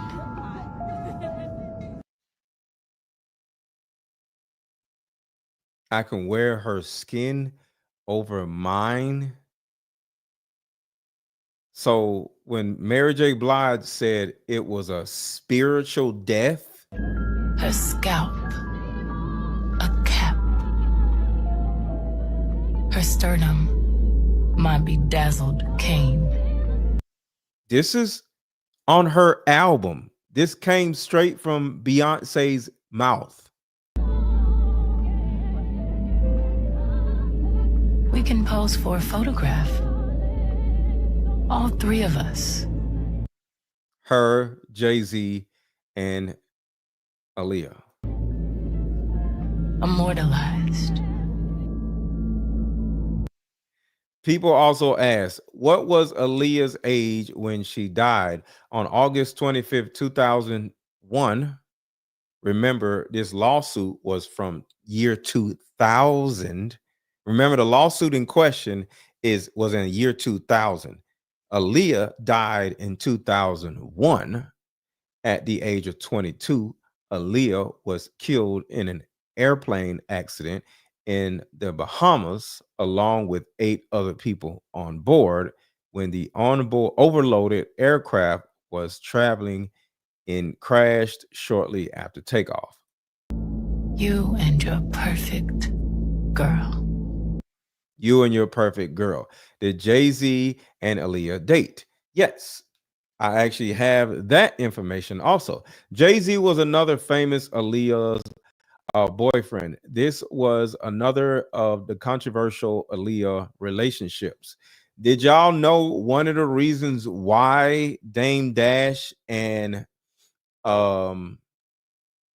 Jay-Z fell out is because of this whole situation?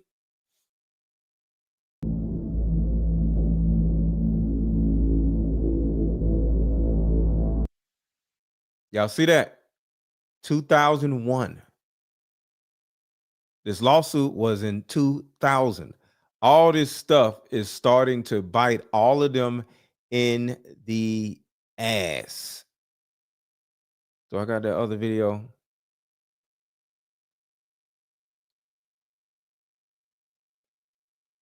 I think this is it. Conversation with Aaliyah, and I was like, "Yo, tell me what happened." And she was like, "She just couldn't," what I'm saying? And I just left it at that. And she said, "Leave it alone. Don't cause no like. What you want me to do? Just leave it alone. Right. Don't act like nothing. It causes me too much pain. Right. So I can't bring no awareness to it. I can't do nothing. Right. I just gotta wear it. Right. So if I don't agree with somebody I'm working with is doing, I can't publicly out my man. Right. You talking about Jay-Z? Right. But really, how's he my man if he's still doing If that? he's still- If me and you cool, and you know that I got a girl that your man crazy, right? Yeah. And you going and so I want y'all to think about this. Aaliyah was with who at first? R. Kelly. And then Aaliyah is with Jay-Z. And then Aaliyah is with Dame Dash. All three of these dudes are working together, and all three of them wanted to be with this woman. They weren't just passing her around. They all wanted her to be his girl. Why? She's a pass around. I tell you, when you gonna still work with him, what you gonna feel? Nah, so what you think I felt? Exactly. So I'm human, bro. But I Right. had to look the other way. Right. All these years. So publicly, that man did a record with that nigga, my girl, that he liked as well, right? Right. And then went on a tour with him. And he's saying he blanked my girl. She wasn't your girl, Dame. He married Aaliyah. R. Kelly was Aaliyah's ex-husband. And he's up here tomorrow. He blanked my girl. She wasn't your girl. And then Jay-Z literally separated from Dame Dash because Dame Dash, she chose to be with Dame Dash instead of Jay-Z. And then that's when Jay-Z got with Beyonce. And because he got with Beyonce wanted to get rid of Aaliyah. And we go back to this, the wearing of her skin shit. Stopped. She's Oh, wrong video. What is the video? anything to become. Oh, here it is right here. So all of this is put together, y'all. You and your perfect girl.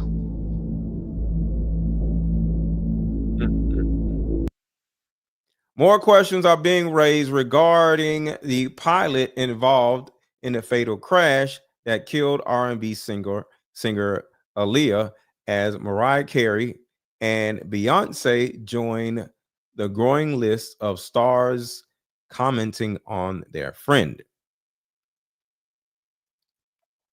Shout out to Mississippi Girl. Jay-Z deleted his statement shortly after Twitter posting, I guess. Oh, let's not forget, he blanked his own brother when he was like 12, I think. Yeah, I heard that too. So he has never been innocent. I totally agree. Oh yeah, he went to court for stabbing Rivera. He just beat the case, but yes. Remember, he did a song called "Not Guilty" with R. Kelly after stabbing Rivera.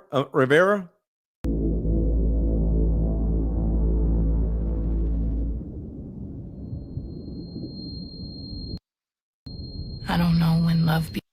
Hold on, I'm trying to get that date. I don't know when love be. Wait, what was the date?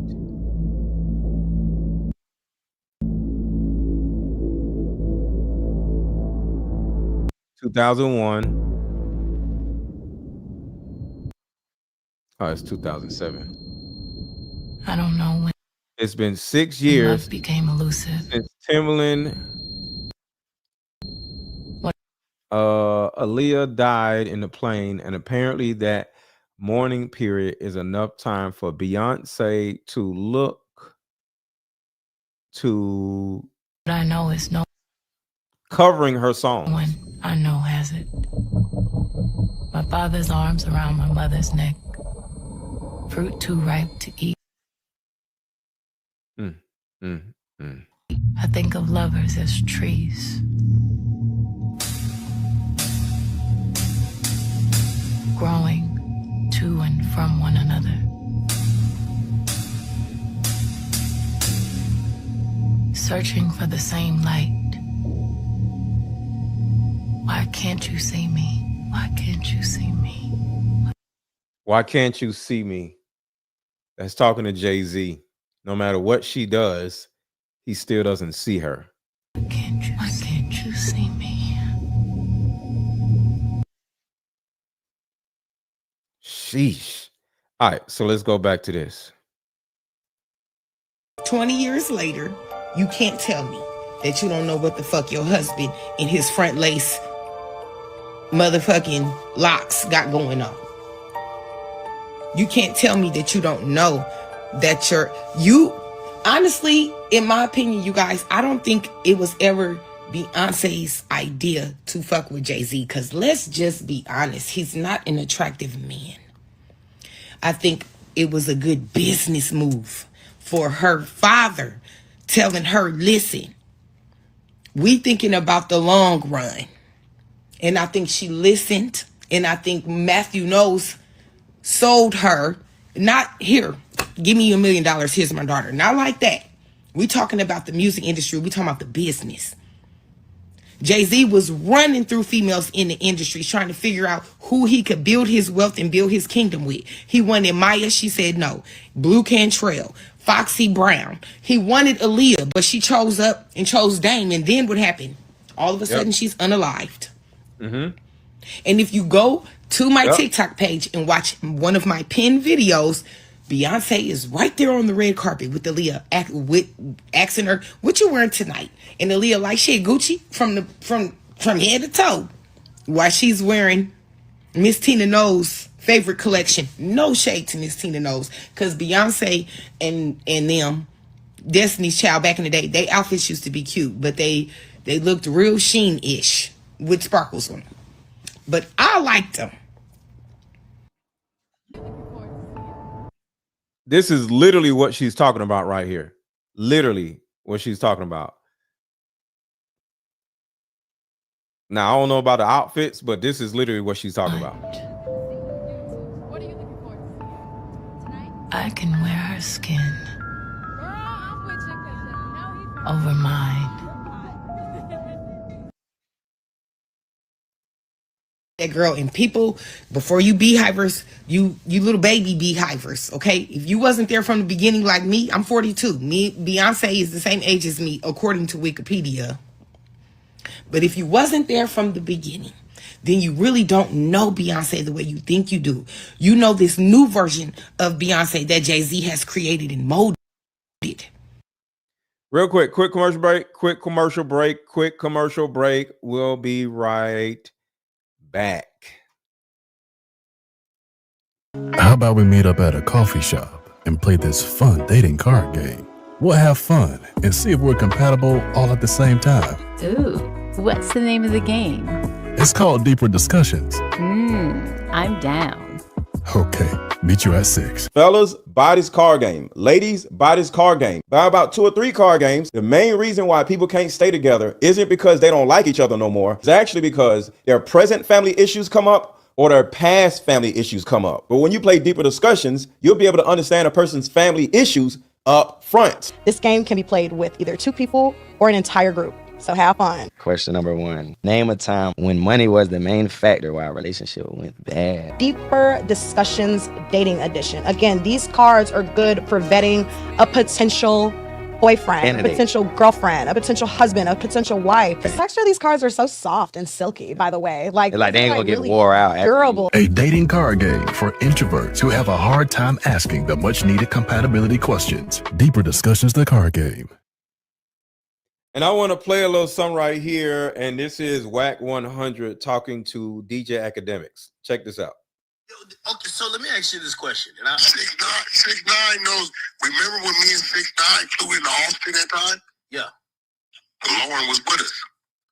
Hey, by the way, it's okay if you don't want to answer this, but do you believe that? Remember, the first lawsuit did not accuse him of any sexual stuff. It was paying. Do you think that? Do you think she only threw They're talking about Jay-Z.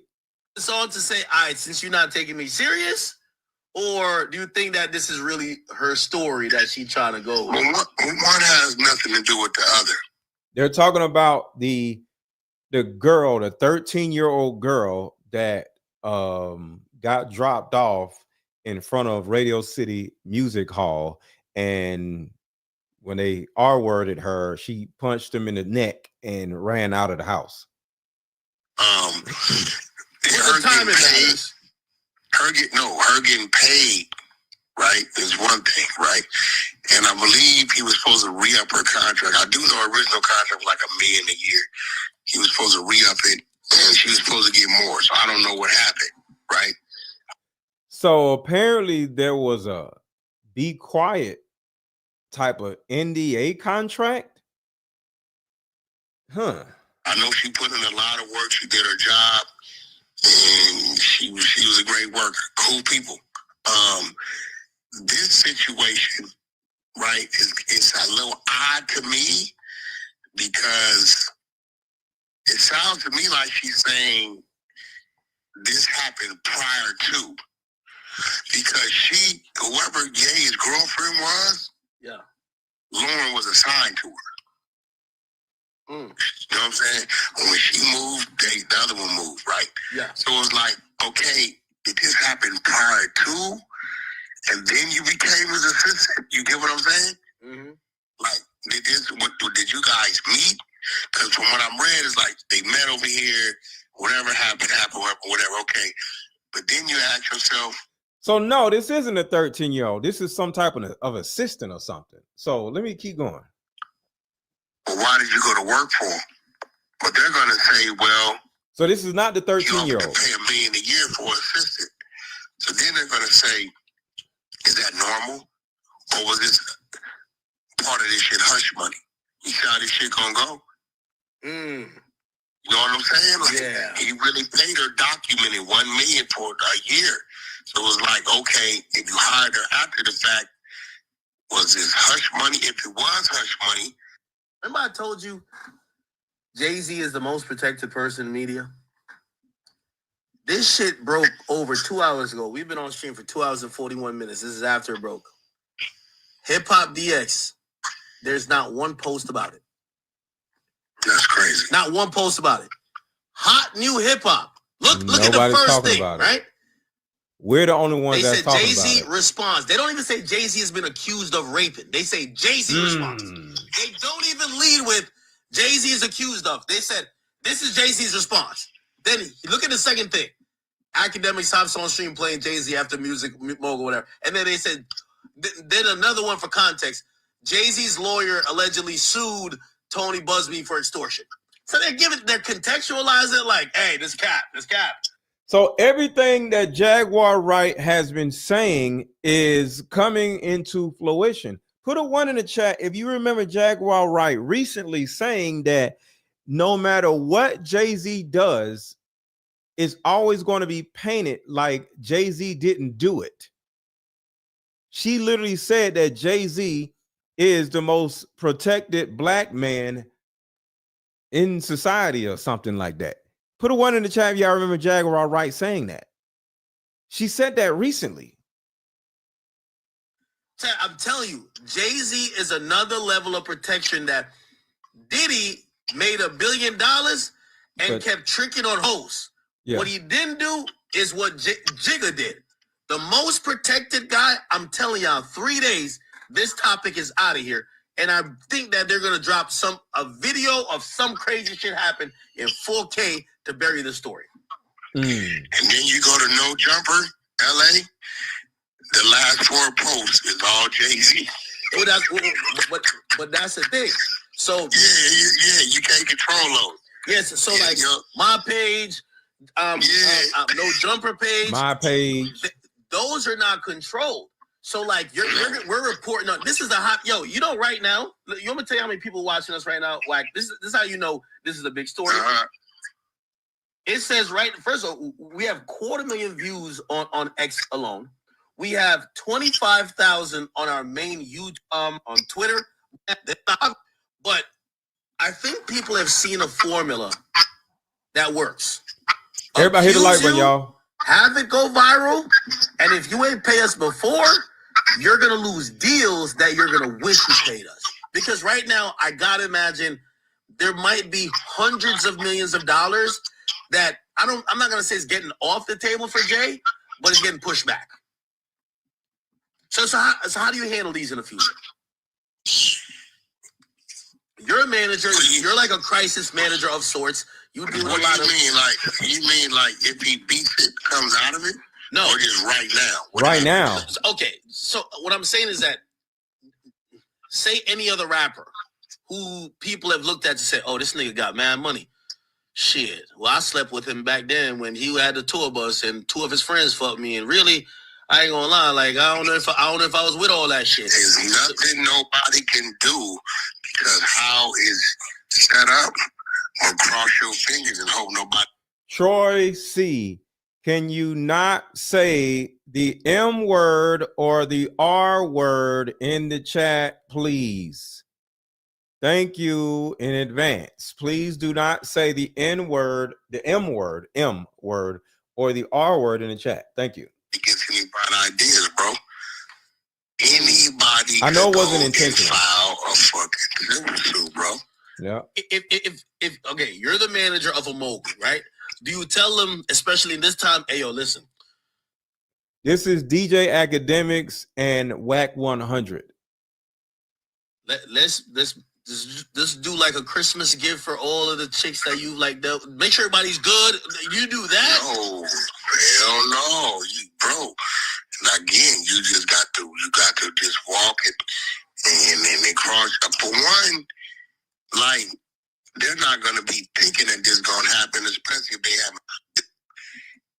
none of this shit, right? So there's nothing you can do now unless you know you have a client that be like picking randoms up and shit at the clubs and all that crazy shit. If you don't distribute drugs, you've been in a room where maybe they were packaging the drugs, and you want to kind of just all that's over with. Like, bro, let me be real. BETs, all these awards, all these fools were so stressed out. You know what they were saying? Whack, ain't nobody giving no parties. There were no parties. Yeah. Bow Wow said it. Bow Wow said ain't no more parties going on. No more parties. See, I talked about this before. Put a 1 in the chat. Remember, if you remember me talking about this, that they need the parties to happen in order for the young girls to go missing. Do y'all remember me saying that? This whole rapper record company ring is not for a rapper to be a big rapper. It's for the rapper to become popular in order for the rapper to bring degenerate women to the party and then let some of the degenerate women to go missing after the party is over. And next thing you know, somebody ends up in some type of container being shipped off to another country on a boat. Remember, I said that. That's what this whole thing is about. So when he said there's no more parties, because the parties are literally how they get the women into the shipping containers, allegedly. So they need the parties. Forget about the rap. Forget about the concerts.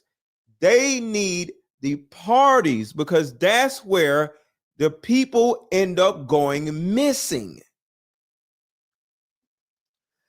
Fuck no, right? So, end of the day, all you could do is shut it down, bro.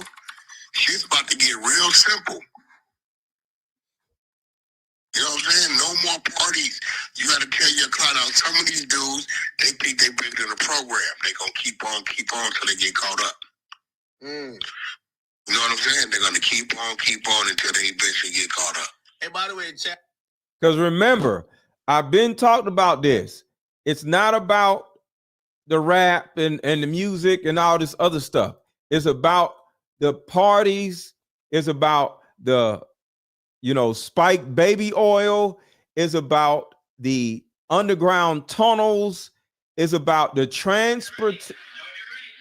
It's about the transportation of the people. This was what it's about. The underground tunnels, the shipping containers. This is Star Island right here. And it's across from the shipping yard. So they have to bring the women to the house party in order for the girls to go missing so they can go under the tunnel and show up in the shipping yard that is across the way from the house. That's the house right there. And the girls end up in, allegedly, shipping containers. That's what this whole thing is about. The whole thing is about shipping containers. That's Diddy's house. Everybody dressed in white. And then they get shipped off right over there. You see the boats? You see all the boats? That's where that's a shipping yard. This whole thing is about parties. It's all about parties.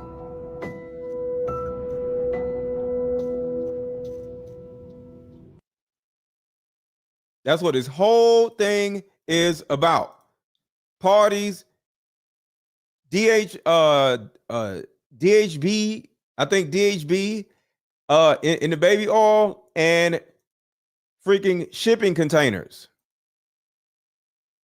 Shows us how close Diddy's house is to these ports, but not only Diddy's house, but other celebrities that are being named and a list of people associated with Diddy. And that includes Jennifer Lopez, which I found to be really interesting because I feel like we all forgot that she had dated Diddy back in the 90s. Now, what does this...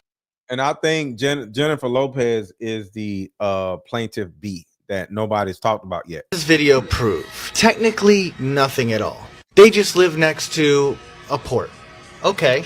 But some people do believe that there's been child trafficking using the ports. Some people have reported they've heard humans screaming from within inside the cargo containers. As this dude goes on to explain part of the reason why they've closed the ports.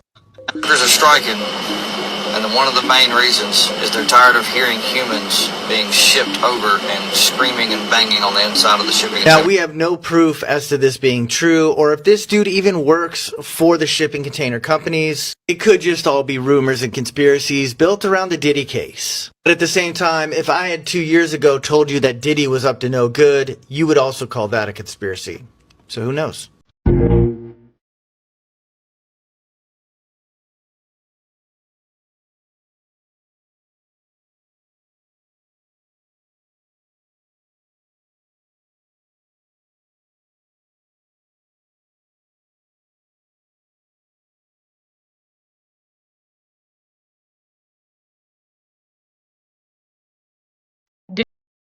So actually, like every time I walk past this house, and obviously the Playboy Mansion's right there, and So he's standing in front of Diddy's house. He's talking about the underground tunnels. we know about the tunnels that connect from the Playboy Mansion to here. I'm sure they connect.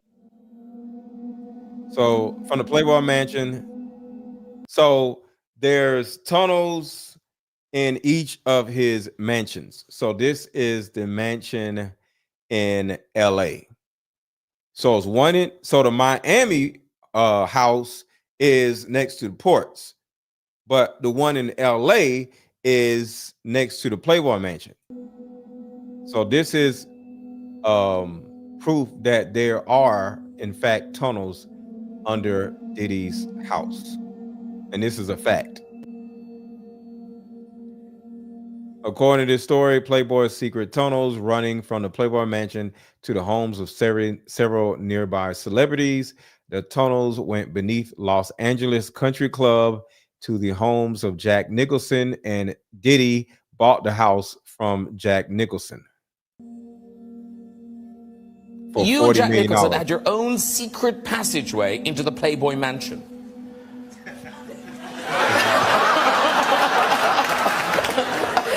No. Is that true?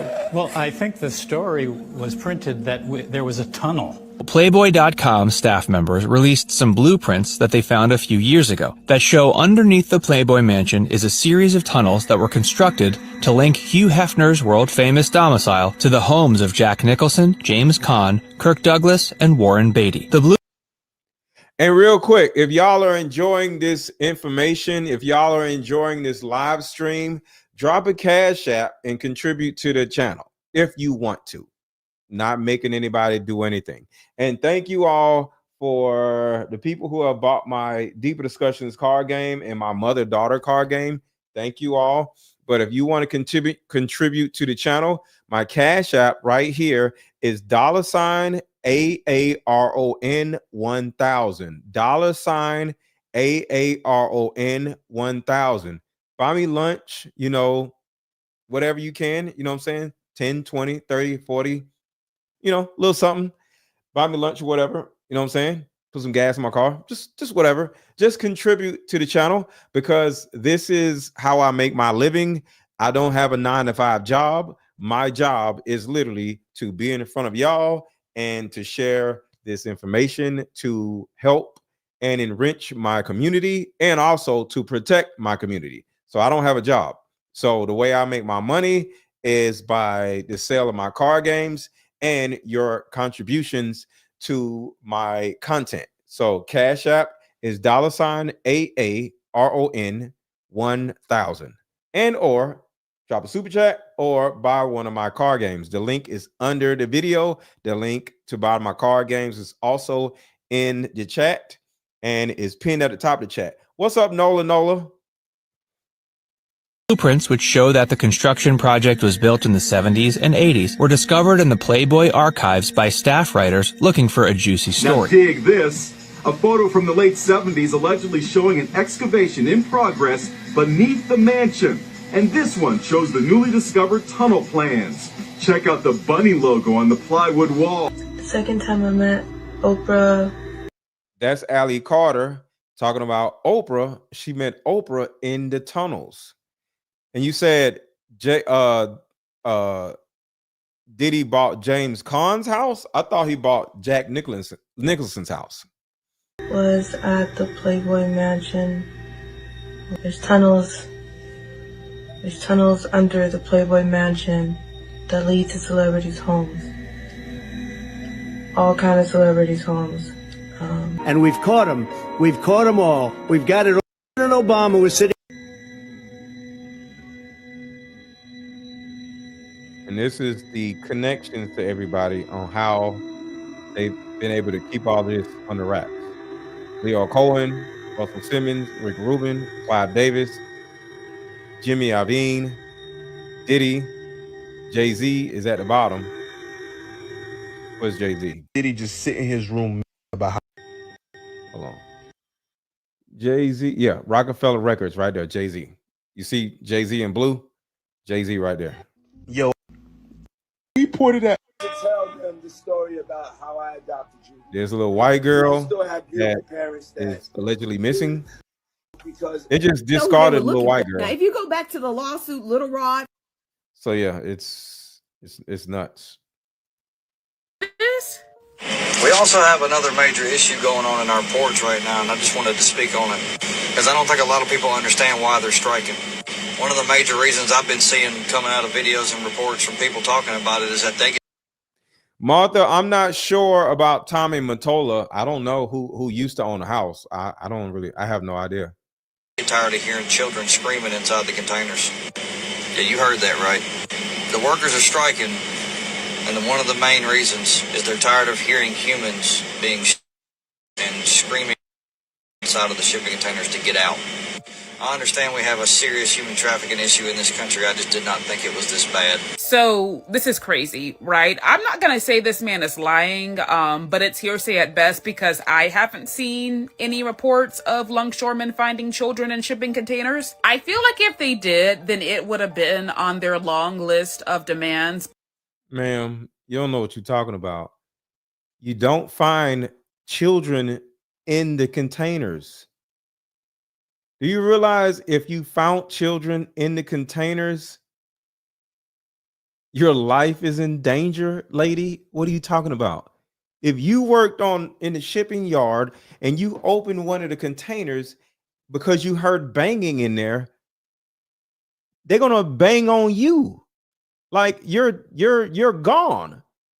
Not your job is gone, your life is gone. Do you know how much money is linked to all of this container stuff? Do you actually think you can just go in there and open the containers and say, all right, kids, come on, get out? Are you crazy?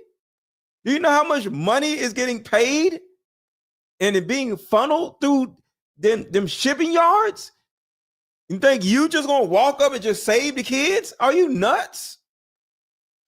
But who knows? Like maybe they could be scared into silence. Letitia McWilliams, is that a no what? Drop your question in the super chat if you want to ask a question. Somebody says, is that a no? I didn't even see your question. There's a lot of comments. So put some color behind your words by dropping a super chat, which means you pay some money and then your words turn blue or red or green or yellow, and then I'll see your question. So drop your question in the super chat and I'll see it because I'm actually watching this video just like y'all are watching. Because human trafficking goes hella deep. Like there are several layers to it. I feel like if this was something that was seriously going on, that a video would have been leaked, or at least if a video gets leaked, somebody would be deleted, ma'am. These women have no idea what the hell is going on. A video would be leaked. No, the person to be up in like at the bottom of a river. A Reddit thread would have been made about it, but I don't know. Let me know what y'all think down below. I have very little memories of my stepfather speaking because he's a man of very little words. Y'all turn this up. Turn this up.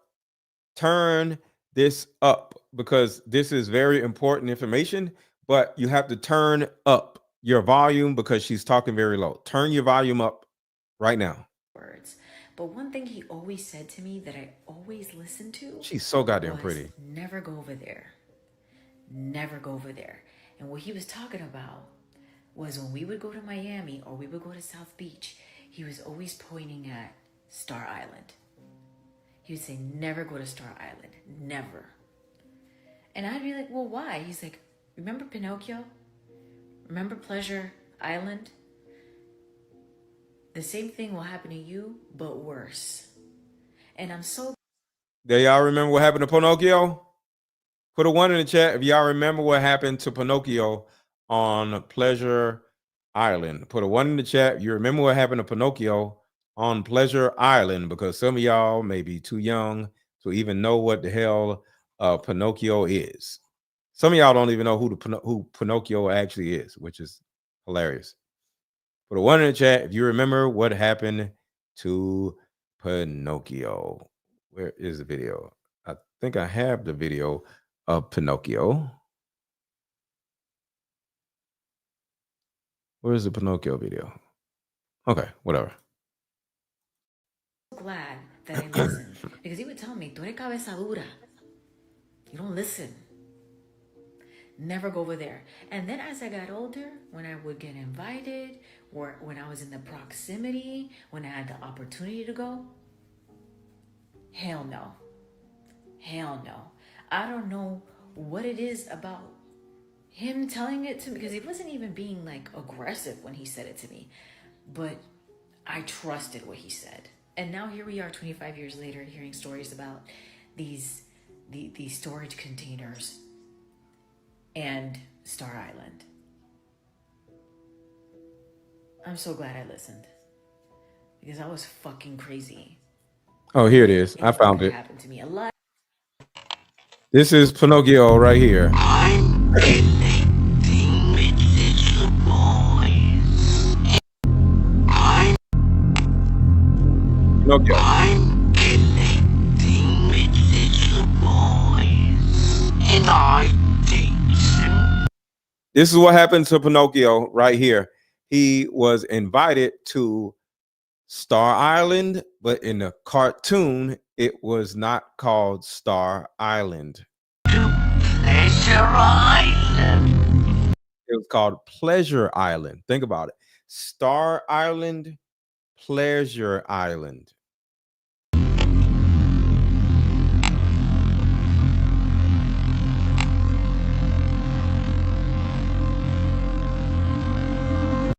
Think about it. Shipping containers, ships, boats.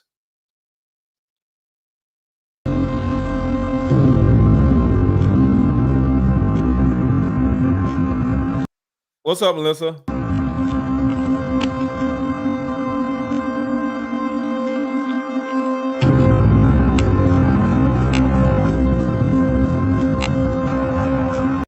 Look at her background. It's the same color as Ep Island.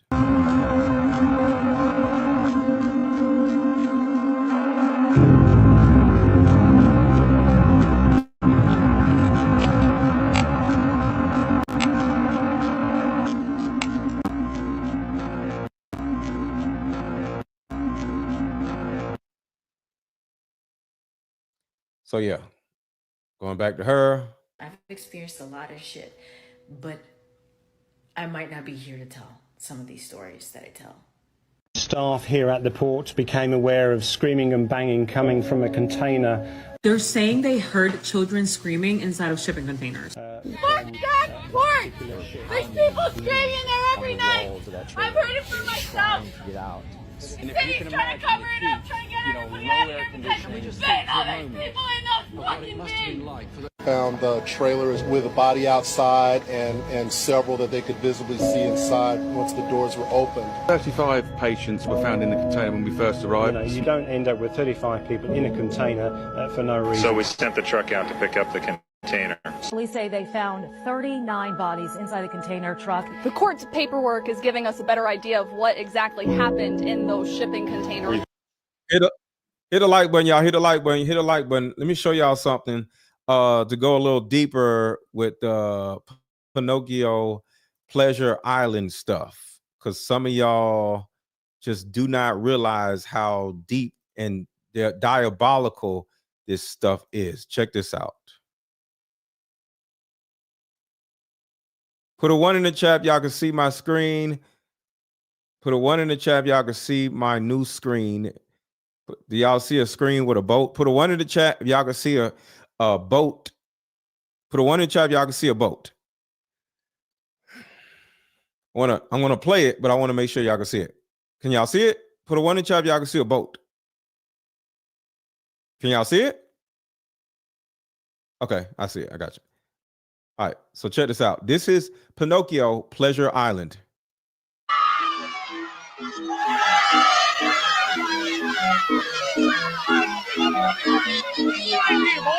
It's okay. Buy new pickles and ice cream.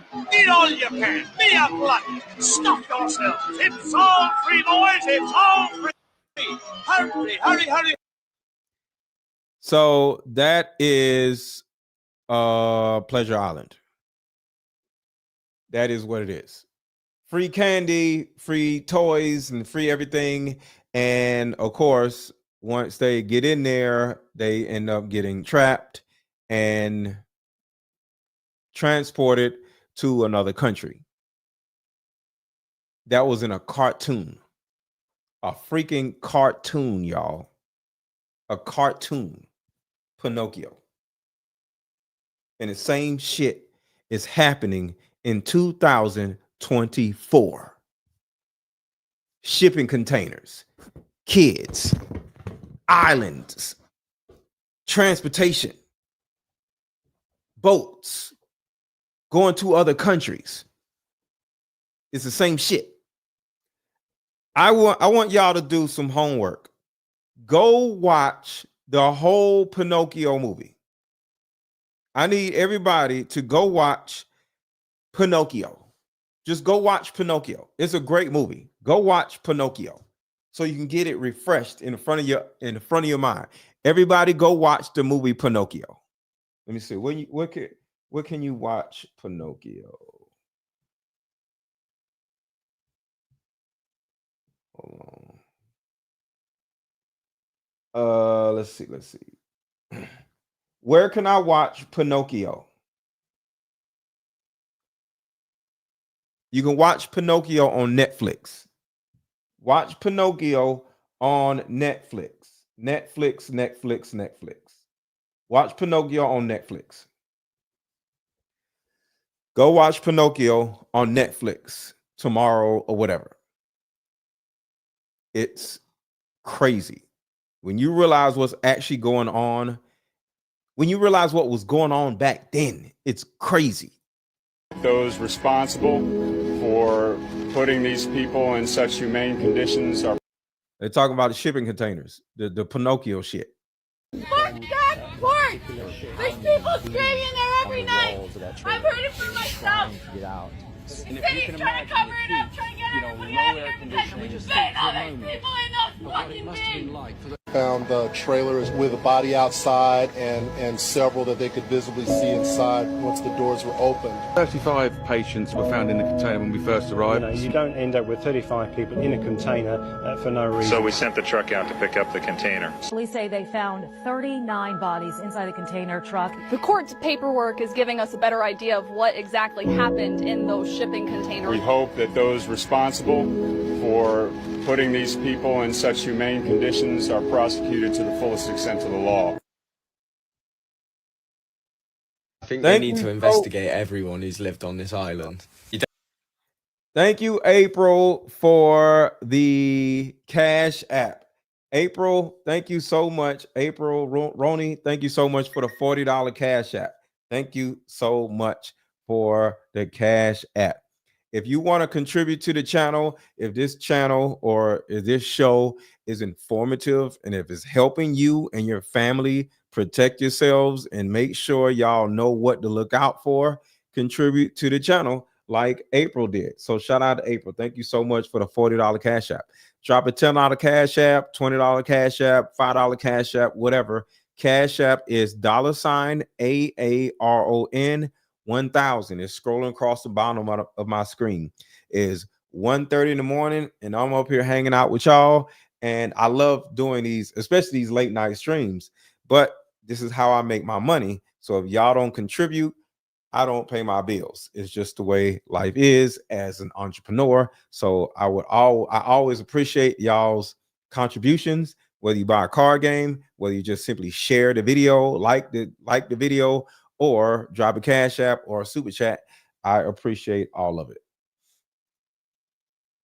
I don't know, this is Star Island in Miami, which has one way in and one way out. And Diddy's house that got raided was actually up on Star Island, where he resided.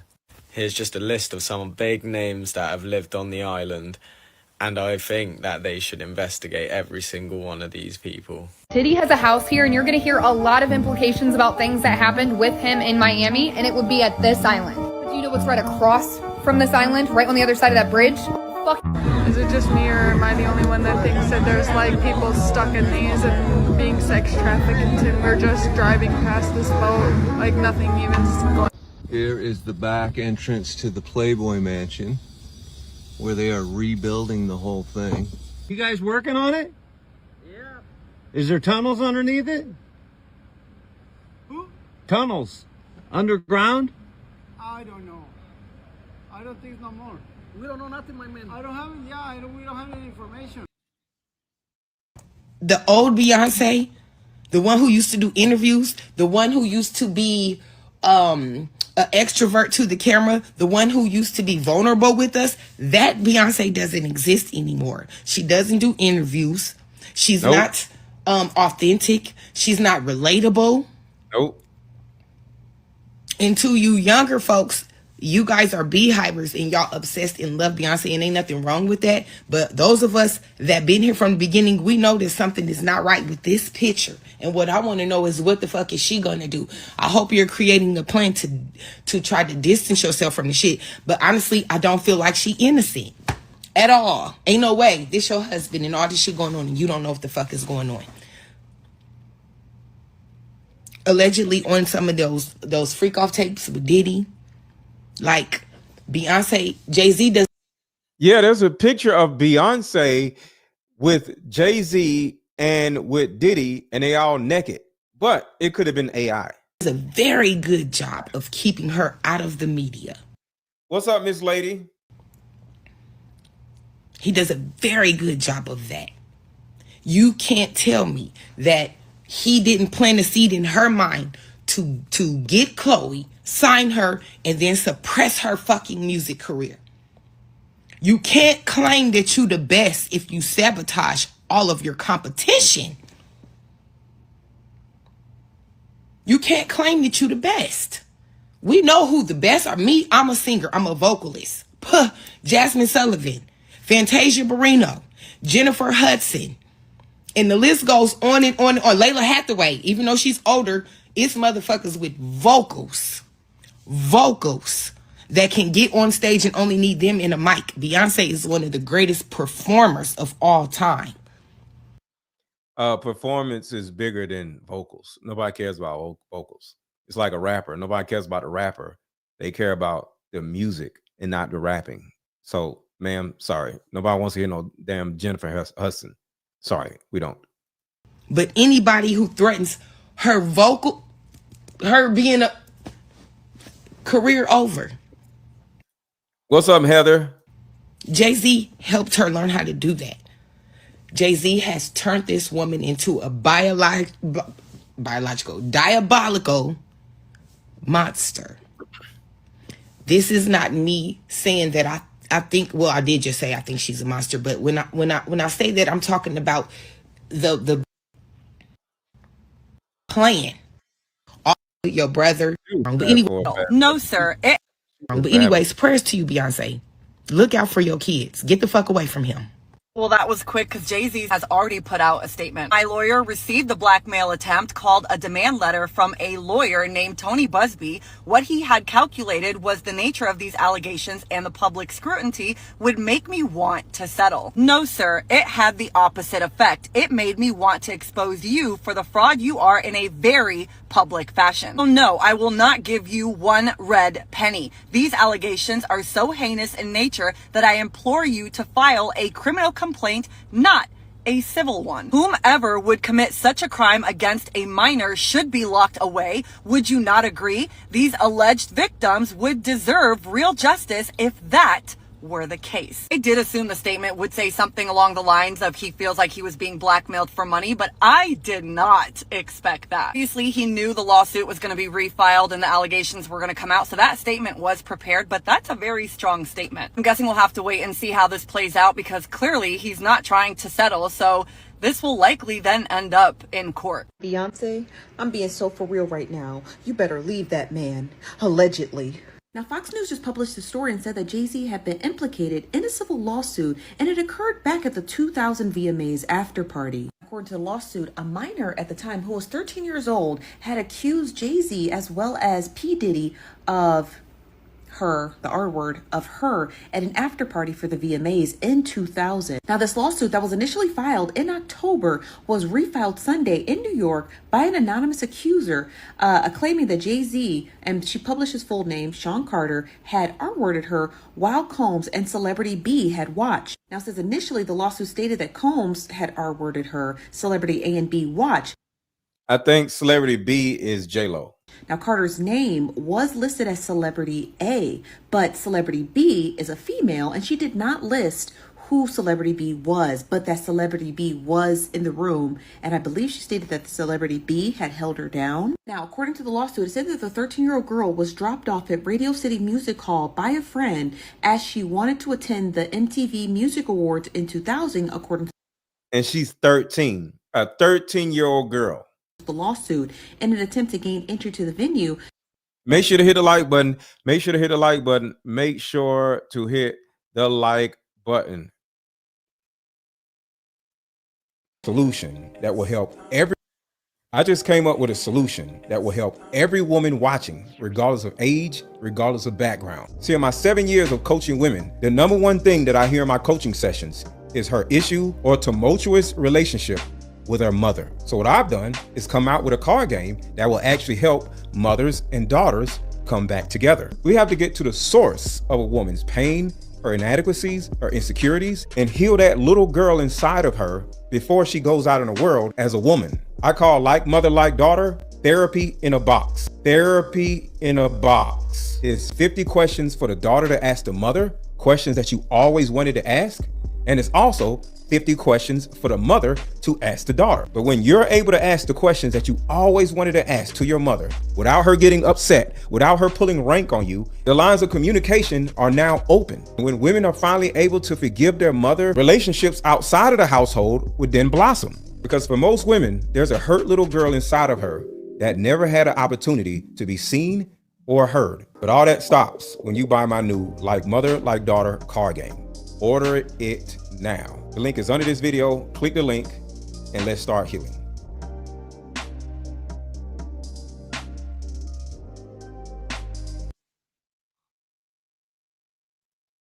Information on the tunnel? Oops, wrong video. Where's video? Here it is. Began approaching limousine drivers waiting outside the celebrity-filled event. Now, one of the limousine drivers she spoke to claimed that they had worked for Diddy, and this is what the lawsuit read. He told her that Combs liked younger ladies.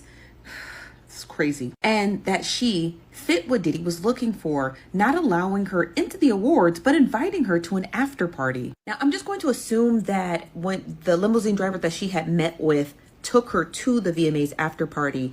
And it goes on to say that the 13-year-old recognized many celebrities upon arriving to the party and was required to sign a non-disclosure agreement. However, she was not given a copy. And I think that's the most interesting part about the story, that she was required to sign a non-disclosure agreement, but for somehow, some way, she was not given a copy of it. That's interesting. One thing I could say is I have 2 daughters, and I never have had to worry about them wanting to go to these little stupid concerts, sneaking out the house or creeping. I'm so thankful that I never had to deal with all that mess, because I got 2 daughters and neither one of them was star crazy. They weren't falling out because of a Beyonce or some rapper or whatever. They never cared about going to concerts. My oldest daughter actually likes country music. It's crazy. So yeah, it's all about parenting properly, and your kids will come out to be okay. But I never had all those problems with all this young girls wanting to sneak out of the house and go to concerts and shit. Interesting. Beyonce, divorce filings better hit the timeline tomorrow. I am being so for real. Because I was thinking the same thing. Because when Lemonade came out, I was thinking, okay, well, the album dropped, the tour got announced, here come the divorce filings. And then they never came. They never came. Why did they not come, Giselle? Why did they not come? Why did the divorce filings not come, Beyonce? Because why we got to go through this? Now, this is what somebody else said, which I could not agree with more. They said, when they announces their divorce on the Christmas halftime, then simultaneously release the tour dates. For real. Because we, as soon as those allegations came out about Diddy, the internet knew. The internet came correct. It was like, that man is guilty. We believe in the victims. We was Me Too, and we still Me Too movementing for all those people. Okay? Yep. It don't matter who the victim is. We ride for them. Okay? Now that Jay-Z's been implicated, we must also ride for that same victim. On the biggest night of her life, she's literally showing remorse. And shout out to Jaguar Wright. Shout out to Jaguar Wright for winning. So this is some of y'all may not know this, but Lizzo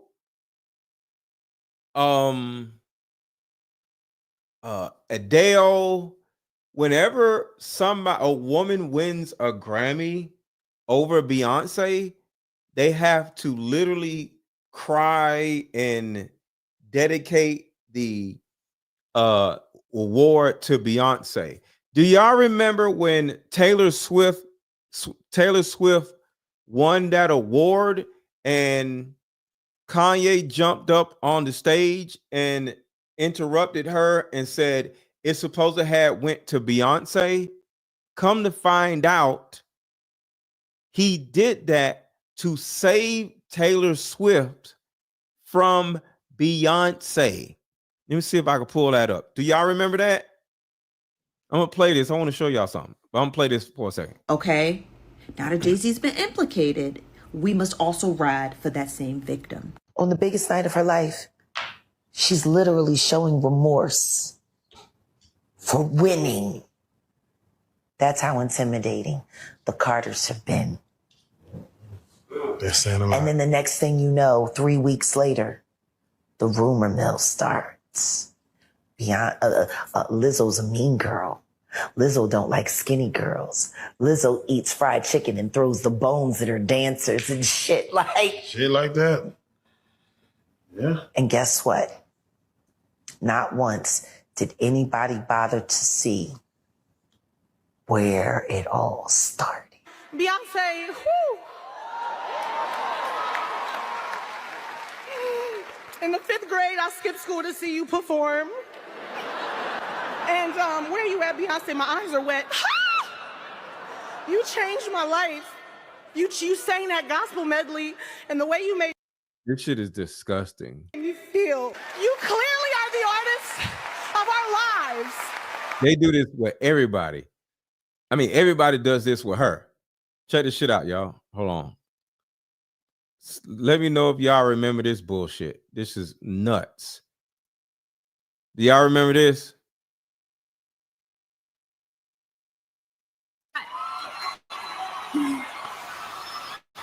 Yo, Taylor, I'm really happy for you. I'm gonna let you finish. But Beyonce had one of the best videos of all time. One of the best videos of all time.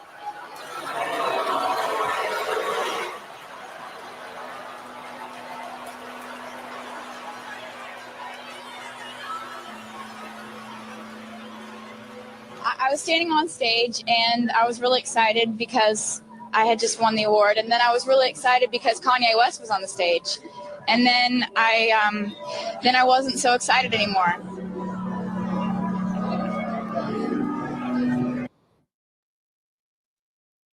But do y'all know why all of that happened, y'all? One, Kanye West felt the need to save her from Beyonce. But unbeknownst to Kanye West, Taylor Swift does not need to be saved from Beyonce. Does anybody know why Taylor Swift, out of all people, does not need to be saved from Beyonce? Beyonce can't do nothing to Taylor Swift. Does anybody know why Beyonce can't do anything to Taylor Swift? Does anybody know why? Yes, her father. Who is her father?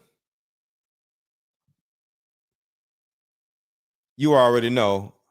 I'm about to tell y'all. Wondered who Taylor Swift's father, aka Scott Kingsley Smith, is? Stay with me over the next couple of minutes and allow me to truly open your eyes just a little bit, taking you down a rabbit hole you never thought about digging into in the first place. Scott Swift entered into the financial business by becoming a stockbroker. He actually established the Swift Group, and we'll get to them here in a moment. But the Swift Group was a financial advisory group that is part of Merrill Lynch. This is the most important part, okay? And did you know that when Taylor sought to pursue her career in music, Scott relocated his company to Nashville, where he works as a top advisor and first vice president? And if anybody would like me to do a video on Taylor and her shady affiliations with UMG, just let me know in the comment section. But right now for this video, we're going to be primarily focused on Merrill Lynch, and then Scott Swift's affiliation with Merrill Lynch as well. But as you can see, Merrill Lynch & Co. is the former name of a prominent Wall Street investment firm. Since its acquisition by Bank of America in 2009, we'll get to why that's an important date right there. It has become known simply as Merrill and operates as a wealth management division of Bank of America. Now, this is one of the most important parts, okay? Prior to its acquisition by Bank of America, the company was a leading player in the subprime mortgage market, which collapsed in 2007. And the significance of all of this is, like I've always said, record companies are simply banks. And Taylor Swift's dad is over 3 different banks. So he don't give a damn about no damn Jay-Z or Beyonce. And as you can see, it was also acquired by Bank of America in 2009 in the wake of the 2008 financial crisis. You see where I'm going with this? In 2006, BlackRock just so happened to acquire Merrill Lynch Investment Management. See, Jay-Z ain't got nothing to do with BlackRock. Beyonce ain't got nothing to do with BlackRock. Taylor Swift and her dad has something to do with BlackRock. BlackRock, if y'all don't know, is a company that literally owns the entire world. World, not country, world. Expanding its retail and international presence. And in 2008, we'll get to why this is important here in a second. Amidst the financial crisis, the head of the Federal Reserve Bank of New York asked BlackRock to analyze Bear Stearns' mortgage-backed securities assets and determine their value. As we should all know, BlackRock plays a key advisory role to institutions across the globe seeking to navigate the financial crisis. And that's where we get to Mr. John Alexander Thane, right? John is an American financial executive and investment banker. He was president and co-CEO of Goldman Sachs, and then CEO of the New York Stock Exchange. Thane then became the last chairman and CEO of Merrill Lynch & Co. before its merger with Bank of America. CEO of the New York Stock Exchange. Do you see how high this man is compared to Jay-Z with the Super Bowl? Nobody gives a damn about that shit when it comes to shit like this. America. He was also designated to become president of global banking, securities, and wealth management at the newly combined company, but resigned on January 22, 2009. Ken Lewis, CEO of Bank of America, reportedly forced Thane to step down after several controversies, such as the losses at Merrill Lynch, which proved to be far larger than previously estimated, and the award of huge executive bonuses. Now, like I just showed you, right, John was the COO of Goldman Sachs, right? Goldman Sachs was criticized for allegedly misleading its investors and profiting from the collapse of the mortgage market during the 2007-2018 financial crisis. This led to investigations from the United States Congress and the United States Department of Justice and a lawsuit from the U.S. Securities and Exchange Commission that resulted in Goldman paying a $550 million settlement in July of 2010. Now, if you would like to really know what Scott Swift's association with this was and his relationship with John and himself, please go check down in the comment section. Because there are some things and some associations with certain people that you can't actually talk about openly on a video on TikTok. But that'll connect the dots with Mr. Scott Swift for you. But let's dig a little bit deeper. BlackRock acquired Merrill Lynch's investment manager division in 2006, like I just said, right? In exchange for a 49% ownership interest in the company. But the deal also gave Merrill Lynch a 49.5% stake in BlackRock. And as we know, the remainder of BlackRock is owned by institutional and individual investors. No, BlackRock doesn't have money. BlackRock is money. BlackRock is money. They don't have money. BlackRock is where the money comes from. BlackRock controls how much money is actually produced from the treasury, as well as BlackRock employees. And if Merrill Lynch just so happened to have a 49.5% stake in BlackRock, then why are none of their members on the board of BlackRock? I'm not going to confirm whether or not those members have any association with what I'm about to show you, but pretty sure the answer is obvious for you to figure out. Did you know through mergers, the oldest branch of the Bank of America franchise can be traced to 1784, when Massachusetts Bank was chartered, the first federally chartered joint stock-owned bank in the United States. Now here's a little something about the Massachusetts Bank, right? The Bank of Boston traced its roots back to the Massachusetts Bank founded in 1784. It was only the second bank to receive a charter in the United States after the Bank of North America. The bank's charter was signed by John Hancock, and among its early account holders were such notable figures as Paul Revere, Samuel Adams, John Hancock, and Henry Knox. You know what's interesting about some of these names right here, right? I'll let you read this one for yourself. It's pretty interesting. I'm not. What is Freemasonry? I can't read that. That's too much. Let's see. American Freemasonry is I can't read that. My eyes aren't that good. So I tried. Going to lie to you. Can y'all read this? I can't read this. Can you see where I'm going with this right now? No, I'm sure everybody knows who they are, right? Freemasons is what he's saying. Just read this part right here, okay? Do me that favor. I can't read that shit. Can y'all read that? I can't read that. Like, let's see if I can read this. Masonry is, can y'all, I can't read this. Hold on. Give me a second. Let me see if I can read this. Okay. Masonry as a fraternal organization dates to the Middle Ages and has ties to the building of King Solomon's temple in Jerusalem. Lodge. Lodge refers to both the places of meeting for the fraternal order as well as the group of men making up each congregation. The men also refer to each other as brothers, including those from lodges other than their own. Many of the United States founders, including George Washington, Paul Revere, John Hancock, and Benjamin Franklin, participated as members of Masonic lodges. The first lodge in the American colonies opened in Boston in 1733. And well, I might as well read the other part.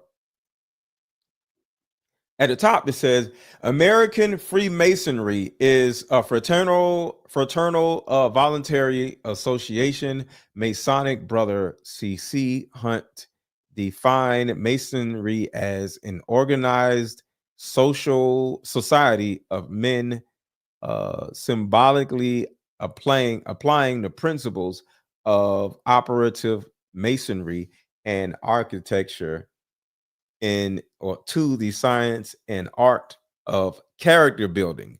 The fraternity's value aligned with European Enlightenment ideas of liberty, autonomy, and God as a creator who largely left humanity alone. All right. So the guy said, read that. So I read it. And as you can see, many of the United States founders, including who, and who. So this history goes back pretty damn far, with some pretty interesting roots, if I'd say. But see, in 2008, right, a lot of things changed. For example, Obama became president right in the middle of the financial crisis.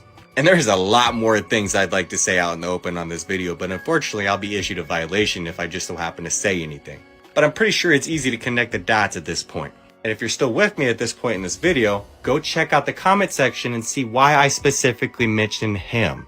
But boy, who doesn't just love being a Swiftie, right? All right, y'all. I am about to go to bed. I hope y'all enjoy this show. I appreciate y'all hanging out with me so late at night. Thank y'all so much. Make sure to contribute to the channel if you want to. Cash App is $AARON 1000, and you can buy one or both my card games. My mother-daughter card game is on sale for $62. Is usually $199, so it is discounted right now. So if you want to buy this card game or this card game for a Christmas gift, you can buy multiple card games. A lot of people are buying like 2-3 Deeper Discussions card games to hand out to people for Christmas. So buy your card game and buy the card game for somebody that you care about and spread the love. I will talk to y'all later, and I most likely am going to come back and talk about more of this tomorrow. So enjoy my song that I wrote for my card game. So I'll say it again. I wrote this song myself, and I'm kind of proud of it. And if you enjoy this song, drop fire emojis in the chat. But I will talk to y'all later. Enjoy my song that I wrote for my car game.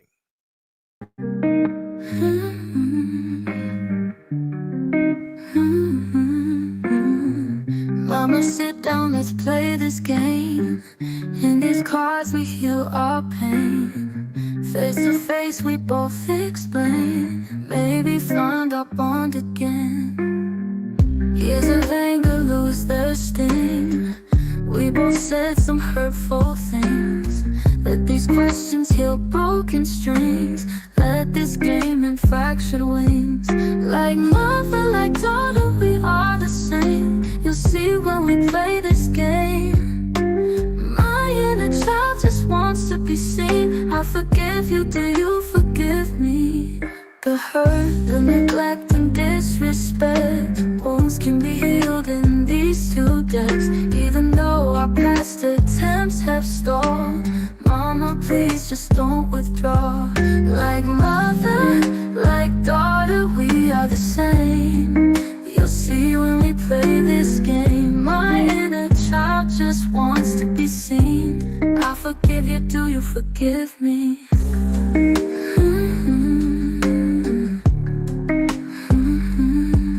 The hurt, the neglect and disrespect, wounds can be healed in these two decks. Even though our past attempts have stalled, Mama, please just don't withdraw. Like mother, like daughter, we are the same. You'll see when we play this game. My inner child just wants to be seen. I forgive you, do you forgive me? The wants to see it. Even though our past attempts have stalled, Mama, please just don't withdraw.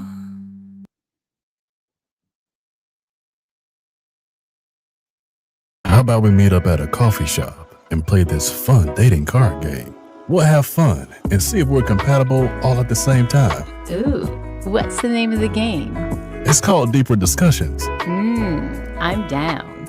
Okay, meet you at 6. Fellas, buy this card game. Ladies, buy this card game. Buy about 2 or 3 card games. The main reason why people can't stay together isn't because they don't like each other no more. It's actually because their present family issues come up or their past family issues come up. But when you play Deeper Discussions, you'll be able to understand a person's family issues up front. This game can be played with either 2 people or an entire group. So have fun. Question number 1. Name a time when money was the main factor why a relationship went bad. Deeper Discussions Dating Edition. Again, these cards are good for vetting a potential boyfriend, a potential girlfriend, a potential husband, a potential wife. The texture of these cards are so soft and silky, by the way. Like they ain't gonna get really wore out. Durable. A dating card game for introverts who have a hard time asking the much needed compatibility questions. Deeper Discussions, the card game. Came up with a solution that will help. I just came up with a solution that will help every woman watching, regardless of age, regardless of background. See, in my 7 years of coaching women, the number one thing that I hear in my coaching sessions is her issue or tumultuous relationship with her mother. So what I've done is come out with a card game that will actually help mothers and daughters come back together. We have to get to the source of a woman's pain, her inadequacies, her insecurities, and heal that little girl inside of her before she goes out in the world as a woman. I call Like Mother, Like Daughter therapy in a box. Therapy in a box is 50 questions for the daughter to ask the mother, questions that you always wanted to ask.